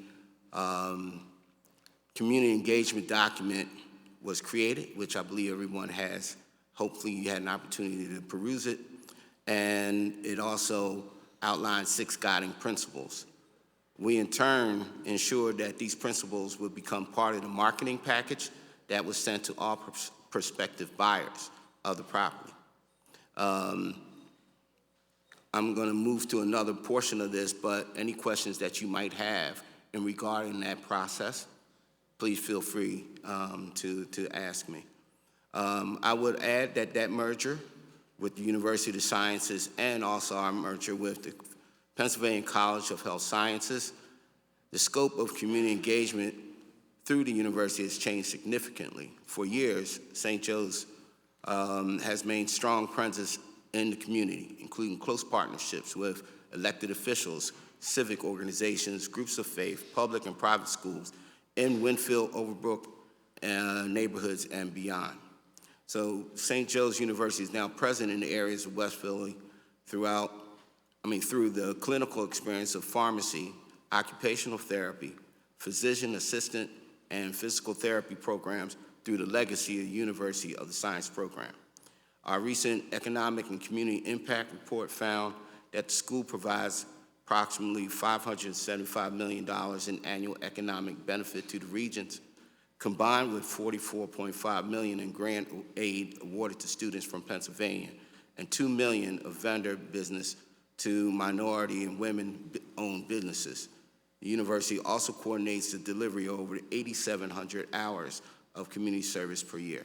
So I'll stop there. You've received a list of things that we've worked on over the year in the community, and I'll be glad to give you any specifics that you need. Thank you. Thank you for your testimony. And please state your name for the record and proceed. Absolutely. My name is Crystal Morris, and I'm here in my capacity as president of Winfield Residents Association. Since 1957, we have advocated on behalf of our neighbors, and much of that time has been in collaboration with St. Joseph's University, with whom we share space. As a registered community organization, we've worked together on several large-scale construction projects. We've had years of summer camps from which many of our residents hold fond memories. There's the Winfield Overbrook Community Grant Program, which provides funding to previously marginalized community members who may not have been funded through traditional means. The Winfield Overbrook Revitalization Corporation, working to improve our lived environment. And there's countless other community work projects, many of which we just never hear of because they're done seamlessly and go unrecognized. The common thread in all these endeavors is a demonstrated willingness to partner with the community to ensure that our voices are represented in the decision-making process. A voice does not always translate into a vote, but where we don't have rights, we are still being given the opportunity to provide input. Perhaps we may not need more laws, but better relationships. As residents, we remain grateful for strong relationships with our community partners. Quality relationships take work that begins with humility and mutual respect. We don't always agree, but we understand the power of partnership. We each bring something of value to the table, and we are stronger together, focused on the common goal of community health. That is where the work begins. I thank you for the opportunity to share our perspective.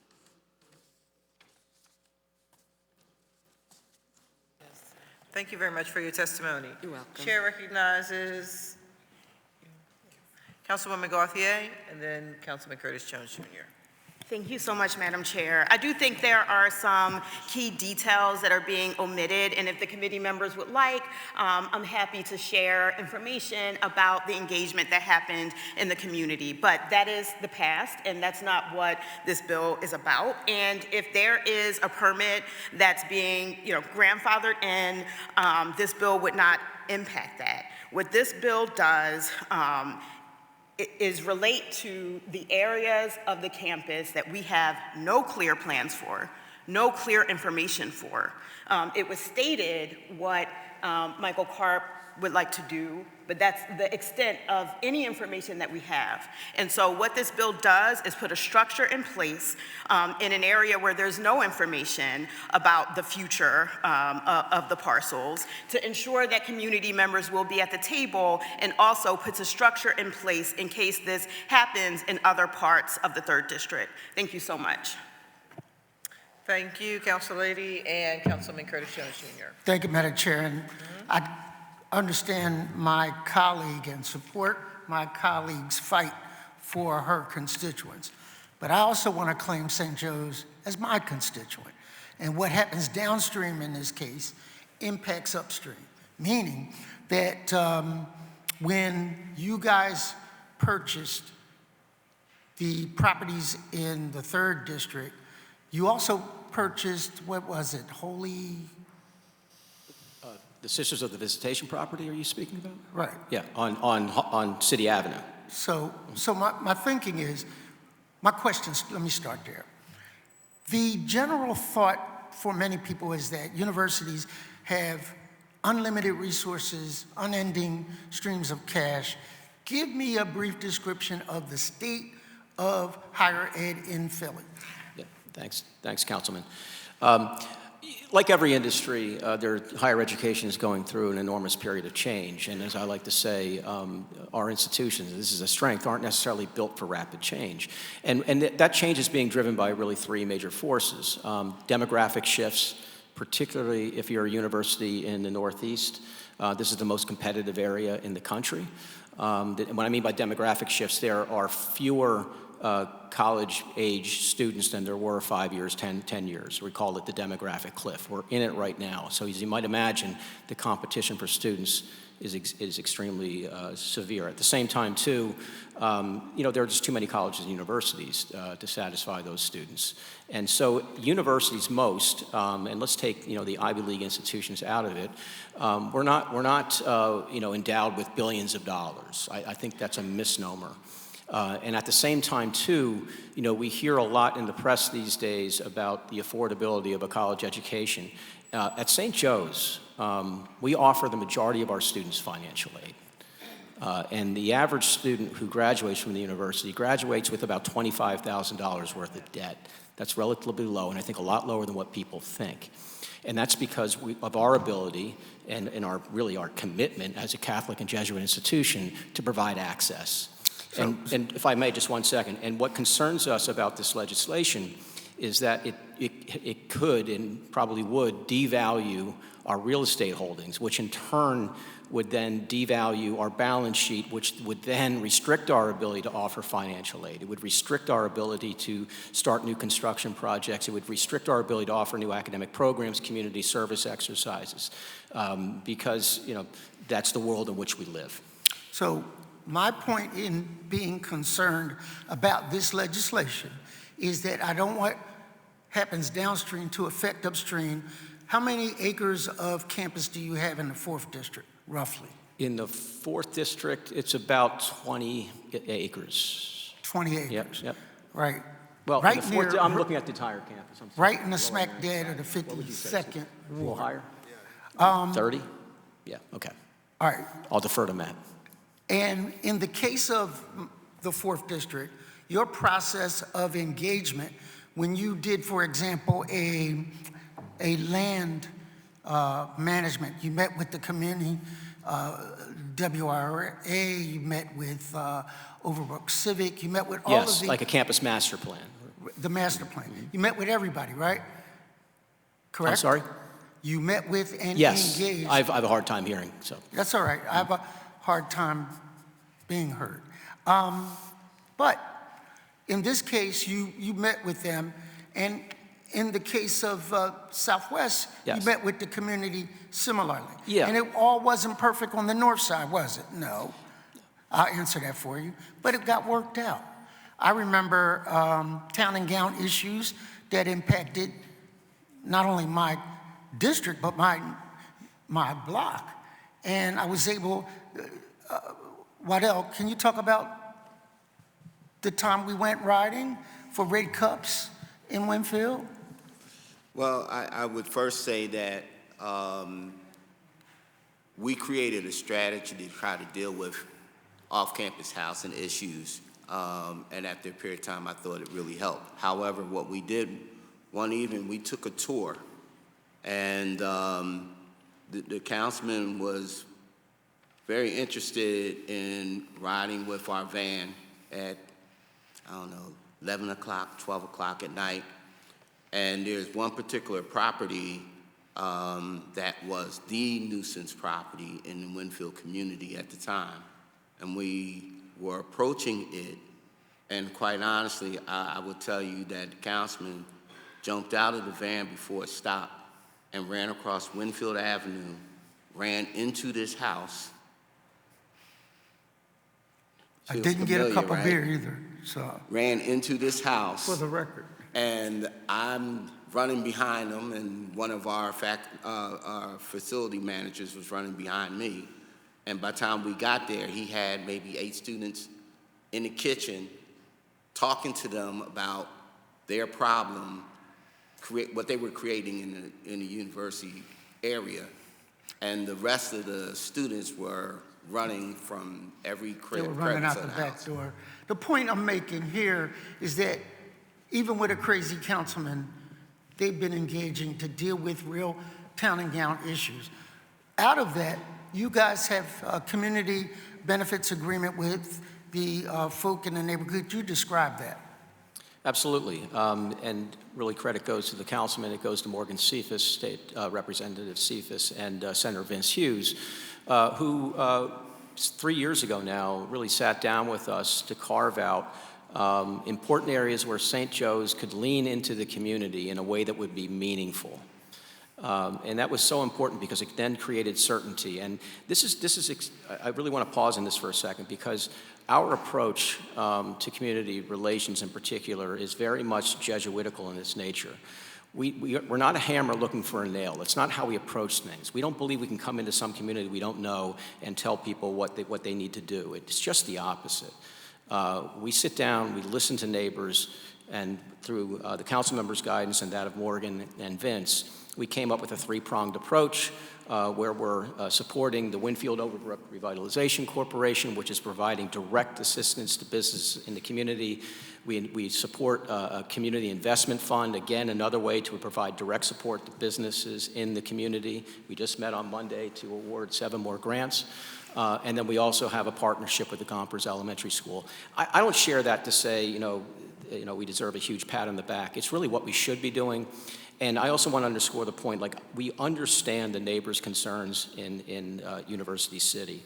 We listen to them. We believe we not only heard them, but we listened to them by putting the guiding principles into our marketing documents. And at the end of the day, I think the use from the Belmont Neighborhood Alliance is seamless. As I mentioned before, it's educational with the Teachers College. And now that the sale is closed, I know that they will be interested in having a meeting with the community as soon as possible. They certainly made that statement to us.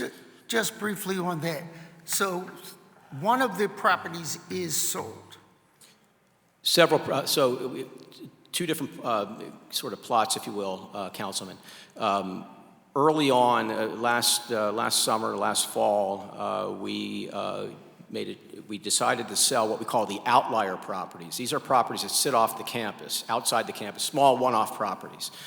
We decided to market those separately. We've sold all of those, okay? And then now, today, or yesterday, we closed on the major part of the campus, which is everything south of Woodland. And I just want to make one point in relation to that. We're going to be leasing back 3 buildings in that parcel because we're not going anywhere for the foreseeable future. And we retain ownership of the properties north of Woodland, which Griffith Hall is the iconic building. So we still have a stake in that community. So my whole diatribe here is that the best predictor of future performance is past performance. You've been a good neighbor to us, and this legislation wants and encourages whoever buys those properties from you, be a good neighbor like you were. I want to make the distinction on the record that you are not other universities that build walls as opposed to bridges. No. When the DEI hearing came up, St. Joe's showed up, testified in person, and continued along the path of inclusion of the city and the community in which they reside. So I wanted that on the record. I am supporting the bill, but for the record, I don't want them to be portrayed as the bad guys. Thank you, Madam Chair. Member Kathy Gilmore Richardson. Thank you, and thank you very much, Madam Chair. And I wanted to ensure that we heard from my colleague and the bill sponsor and district councilperson first, and then my district councilperson second, and then me last as the at-large member. By way of full disclosure, I have to say all of these things so people understand the background.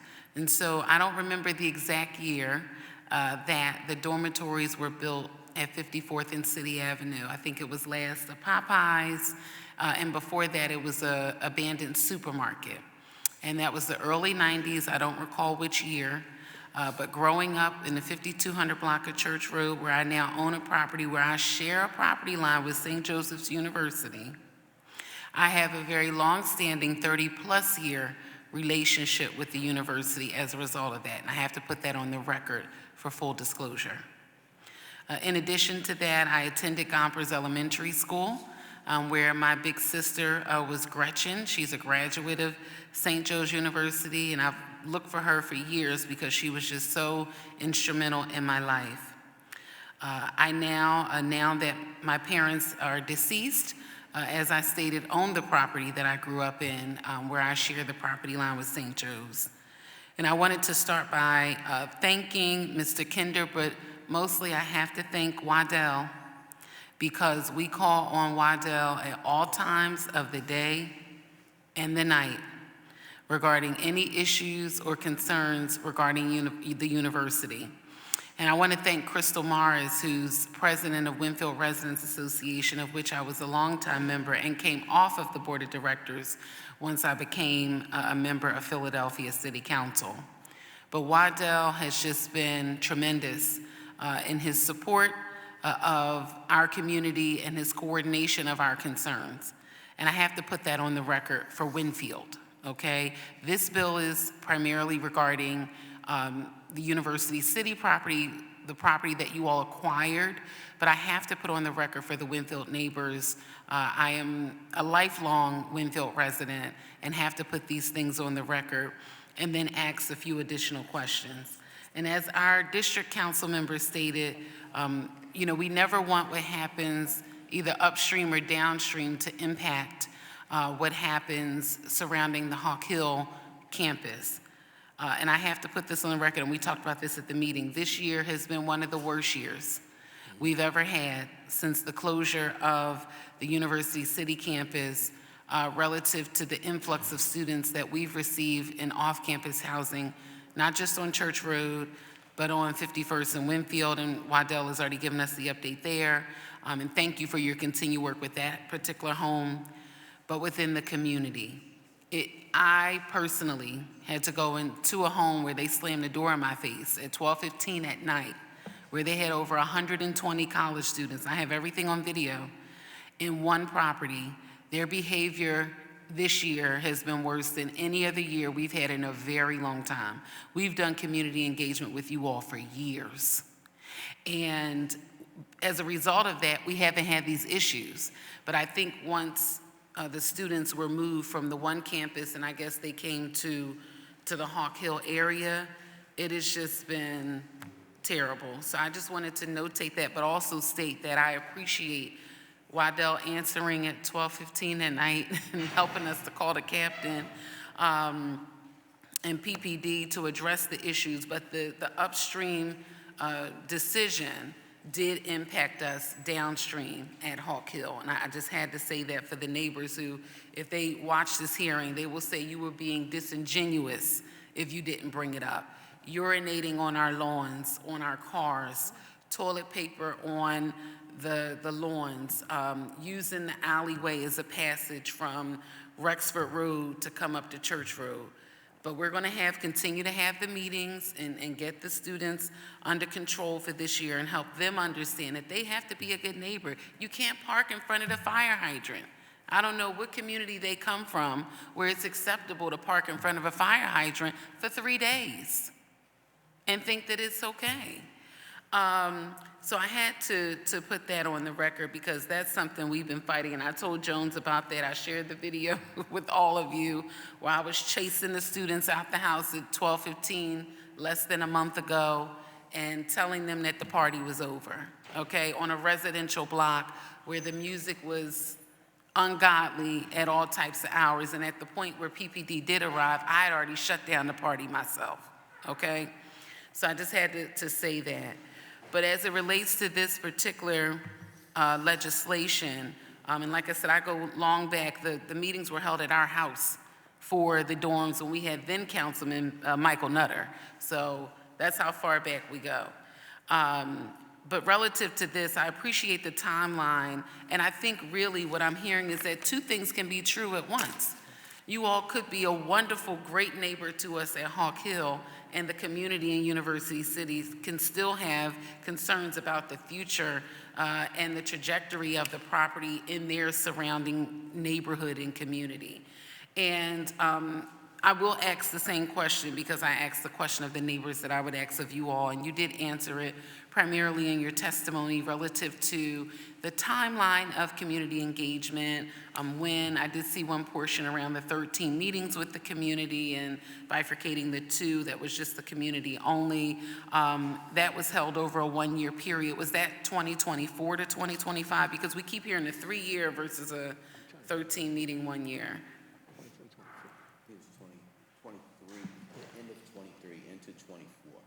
So the end of 23 to the end of 24 was the... Into 24, but we went to... Can you hear her? She got it speaking to the mic. She's not going to be able to hear you. What else? Yeah. We started, let's say 23, we went into 24, and then we had maybe the very last, what we refer to as the Community Advisory Committee in March of 2025. Okay, so... And just, for the difference, so March 11th, 2025, we had our meeting with you 3. That was like our last meeting, right? And then in August, we've had the Zoom meeting in which we talked to the Community Advisory Council about the buyer. So that was our meeting with the community group to say, we actually have a buyer, we're under a license, exclusive agreement, and that would probably, we had to wait till September 5th or something? Sometime in September, and then it was a real thing and was really going forward. But we had shared that information. So, yes. Well, I have to say that I thank you for the community meetings and for engaging the community in person, via Zoom, doing as much as you could, I guess, within the confines of the process. I think all the community is asking for is more input in the process. And I think from what I heard today, and I listened to everybody's testimony, is that they're appreciative of the community input, but they just felt as though they were not heard.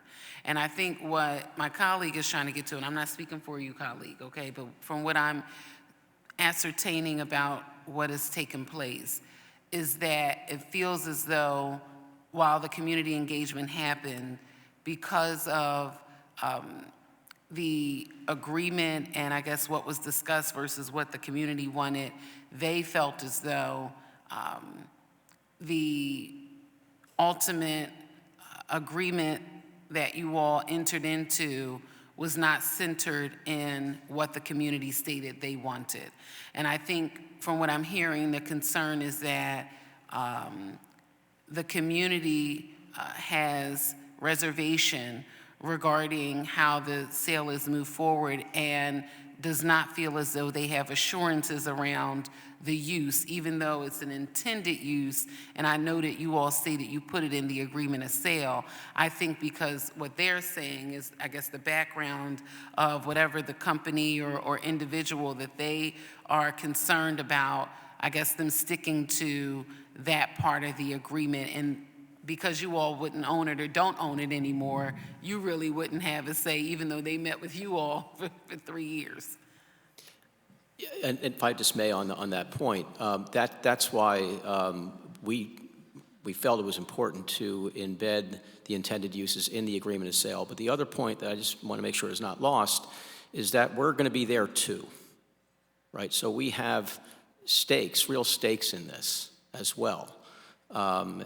So what happens educationally on that campus impacts us as well as the community. So it's not as if we're leaving. So I would argue we're an added assurance. Received. And then, Mr. McClure, if you could, speak to how the university embedded the intended use into the agreement of sale and legally what that means. Would the potential buyer or buyer that they closed with within the last week or two, I think I heard you say within the last week or so, would that buyer have to, as it relates to a use perspective, continue with whatever was stated around intended use that was embedded in the agreement, in the point of sale agreement? Good question. Councilman, the agreement of sale clearly stated that what the intended use was. But with any transaction, with any sale of any property, you're subject to the existing uses, existing permits, and existing laws. There's not a deed restriction, but this property is subject to several variances and other restrictions that relate to university use. It would be very difficult to change the use of this property without going through a public process that's already required under the Philadelphia Zoning Code. So as a fact, I think that the use is going to stay as a regulatory matter because that is the way the property is currently approved. So anytime a property changes hands, for anything, you have to go through a zoning process. There's not a deed restriction that goes on properties when it gets conveyed. That would be illegal to impose such a requirement. But there are normal zoning requirements. And in this instance, the applicant would have to most likely have to seek, if they were going to do some sort of project other than what's allowed by zoning or the existing variances, they would have to apply for new permits and go through the public process and the like. I don't think anyone's objecting to that. But this is a new approval process that is much more amorphous.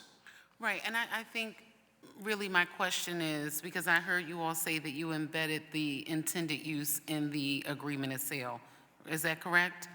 The intended use is in the agreement of sale, correct? Right, okay. So I just wanted to know the sort of the legality of that relative to, is in the agreement of sale, what if they want to use it for something else, or is this, and could it be an additional assurance for the community?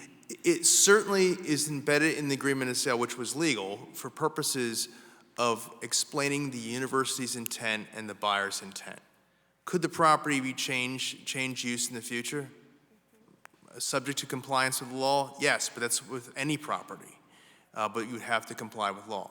But there's no deed restriction, no, if you answer the question. Okay, so that was my question. Correct. Okay, because I think what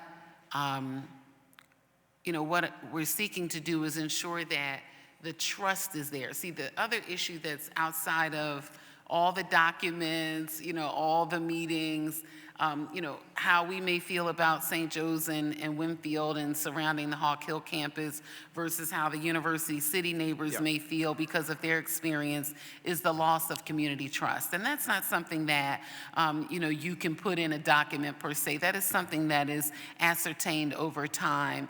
And then, when something like this occurs, you negate all that happened, all that you all did, every meeting you've had when they, so I'm trying to figure out a way to bridge the gap relative to community trust. That was more so the thinking. Understood. Let me give you another way of looking at this, if I may. Any property like this, especially one that's not completely subject to a SPINS, and this has a small SPINS district, master plan district, is an assemblage of approvals that was occurred over time. I live in East Falls. For years, our neighborhood, Philadelphia University, which is now Jefferson, was not part of a SPINS. It was a combination of variances, Penn charters like that. There's a lot of campus like that. You can't move your big toe or little toe without hitting a variance because it's all restricted in different ways. And the good thing here is the university sold it to one buyer who wants to use it for one use. That makes it much more likely that it's going to be a consistent use that's going to have to work in this consistent whole, and it certainly is the intent that it works as a campus. And I think the end result here, by St. Joseph's University merging with the University of Sciences, we were able to keep that. Whereas if it went the way of the University of the Arts, where a bankruptcy trustee was deciding who was going to sell each piece for the highest rate for the debtors, well, that would have been a much different situation. So I understand that this is not ideal, but it is better than it could have been. Okay, thank you, and thank you very, very much, and thank you all again for your work. And Waddell, kudos to you for everything you do for us every day. Okay, thank you. I have a piece of information for you. A piece of information for you. The building that you were talking about was 2003 when that building was built, and I was working for Councilman Nutter at the time, but we brokered an agreement with the university at the time to offer permit parking for Church Road, for the 2400 block of 52nd Street and Rexford Road. 2 blocks took it, 1 block did not, and you know what block that was, which is party they're crazy on that block, just for the facts. Thank you so much all for your testimony. Madam Clerk, is there anyone else here to testify on Bill number 250804? There are no further names on that list. Okay, is there anyone else here whose name has not been called on Bill number 250804? And seeing none, Madam Clerk, please call the witnesses to testify for public comment. Dana Rusikoff and Donnie Smith, please approach the witness table.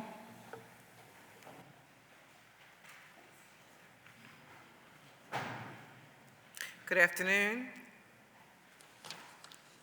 And you're testifying on Bill number 250534, the Mayfair bid, correct? Yes. Okay. Yes. Please state your name for the record and proceed with your testimony. Yes, thank you. Good afternoon, Chairwoman Bass, members of the Rules Committee. My name is Dana Rusikoff. I'm a proud member of the Mayfair Business Improvement District, representing the Mayfair Community Development Corporation. I've been a board member of the Mayfair CDC for about 8 years.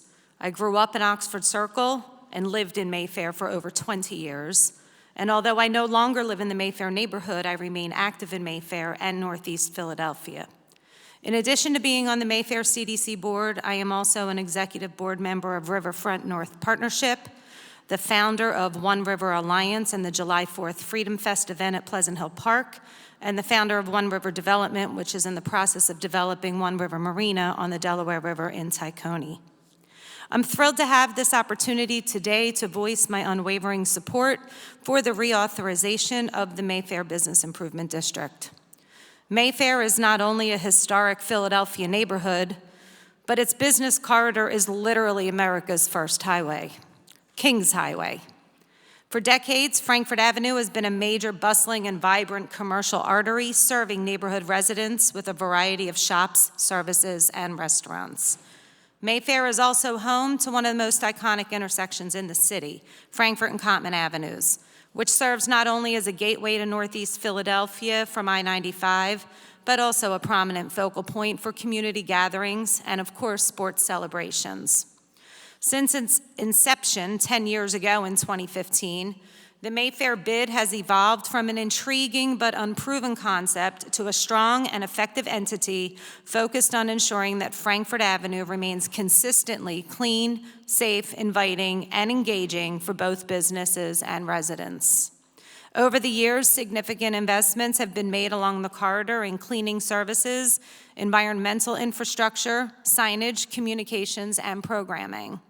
While most of the work takes place seamlessly behind the scenes, its impact is immediate and meaningful.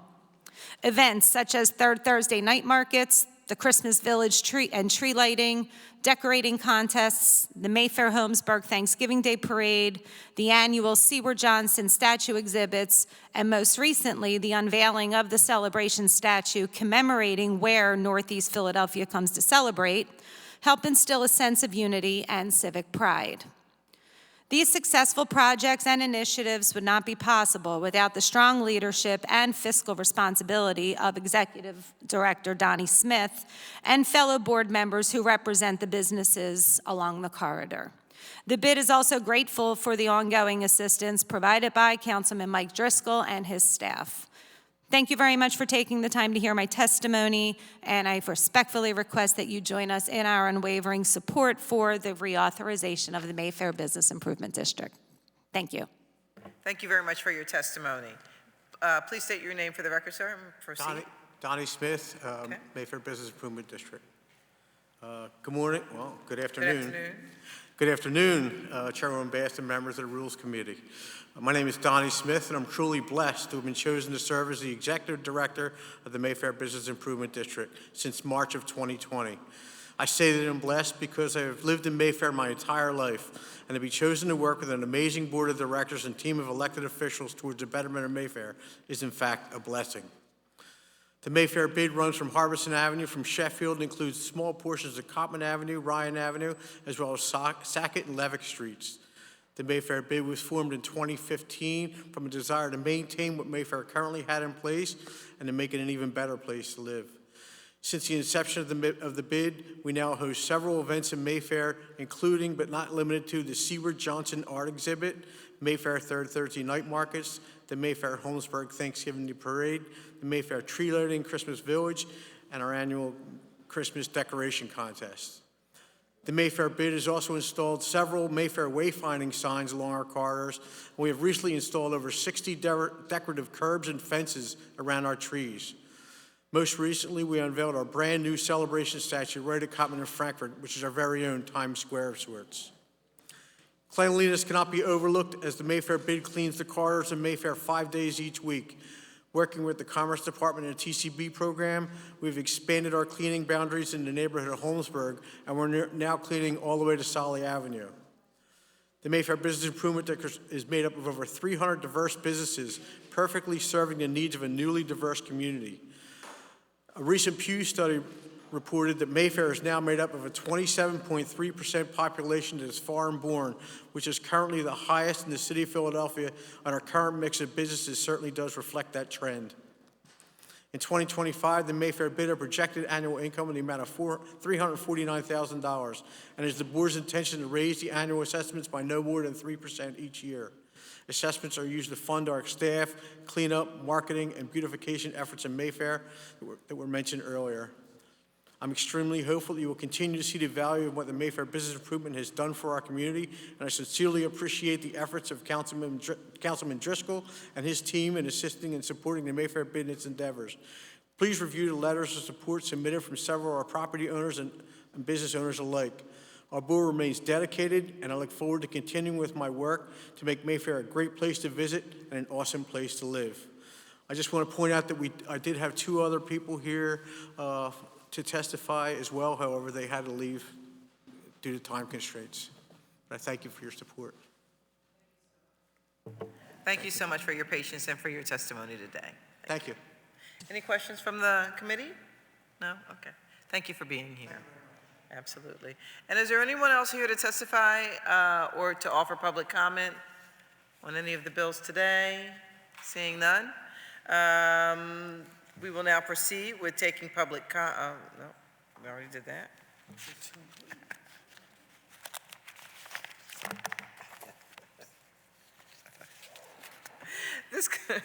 This now concludes the public hearing. We'll now go into a public meeting to consider the action to be taken on the bills before the committee today.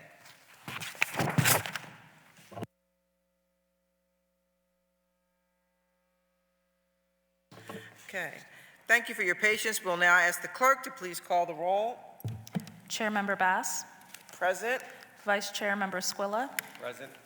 Member Jones, Member Gilmore Richardson, Member Gautier, Member Thomas, and Member O'Neill. Thank you. I note for the record that a quorum of the committee is present. The chair now recognizes Councilmember Squilla for a motion on the amendment to Bill Number 250767. Madam Chair, I offer an amendment to Bill Number 250767. A copy of the amendment has been circulated to all members of the committee. I move that the amendment to Bill Number 250767 be adopted. Second. Thank you. It's been moved and properly seconded that the amendment to Bill Number 250767 be adopted. All those in favor of the motion will signify by saying aye. Aye. Anyone opposed? Okay, the ayes have it. The motion carries, and the amendment to Bill Number 250767 has been adopted. The chair now recognizes Councilmember Squilla for a motion on the amendment to Bill Number 250804. Thank you, Madam Chair. I'm offering an amendment to Bill Number 250804. A copy of the amendment has been circulated to all members of the committee. I move that the amendment to Bill Number 250804 be adopted. Thank you. It's been moved and properly seconded that the amendment to Bill Number 250804 be adopted. All those in favor of the motion will signify by saying aye. Aye.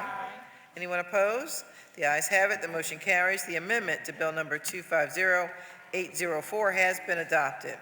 Chair now recognizes Councilmember Squilla for a motion on the amendment to Bill Number 250808. Thank you, Madam Chair. I offer an amendment to Bill Number 250808. A copy of the amendment has been circulated to all members of the committee. I move that the amendment to Bill Number 250808 be adopted. Thank you. It's been moved and properly seconded that the amendment to Bill Number 250808 be adopted. All those in favor of the motion will signify by saying aye. Aye. Any opposed? The ayes have it. The motion carries, and the amendment to Bill Number 250808 has been adopted. Chair now recognizes Councilmember Squilla for a motion on the amendment to Bill Number 250811. Thank you, Madam Chair. I move that the amendment be offered to Bill Number 250811. A copy of the amendment is circulated to all members of the committee. And move that the amendment to Bill Number 250811 be adopted. Second. Thank you. It's been moved and properly seconded that the amendment to Bill Number 250811 be adopted. All those in favor of the motion will signify by saying aye. Aye. Anyone opposed? The ayes have it. The motion carries, and the amendment to Bill Number 250811 has been adopted. Chair now recognizes Councilmember Squilla for a motion on bills number 250534, 250572, 250577, 250648, 250767 as amended, 250800, 250802, 250803, 250804 as amended, 250808 as amended, 250810, and 250811 as amended. Thank you, Madam Chair. I move that the bills number 250534, 250572, 250577, 250648, 250767 as amended, 250800, 250802, 250803, 250804 as amended, 250808 as amended, and 250810 and 250811 as amended be reported from this committee with a favorable recommendation, and further move that the rules of council be suspended and submit the first reading of this bill to the next session of council. Second. It's been moved and properly seconded that bills numbers 250534, 250572, 250577, 250648, 250767 is amended, 250800, 250802, 250803, 250804 as amended, 250808 as amended, 250810 and 250811 as amended be reported from this committee with a favorable recommendation, and further move that the rules of council be suspended to permit first reading of this bill at the next session of council. All of those in favor of the motion will signify by saying aye. Aye. Is there anyone opposed? The ayes have it, and the motion carries. And unless there are no additional remarks from the committee or our guests, this concludes the business of the Committee on Rules for today. Thank you all very much for your attendance.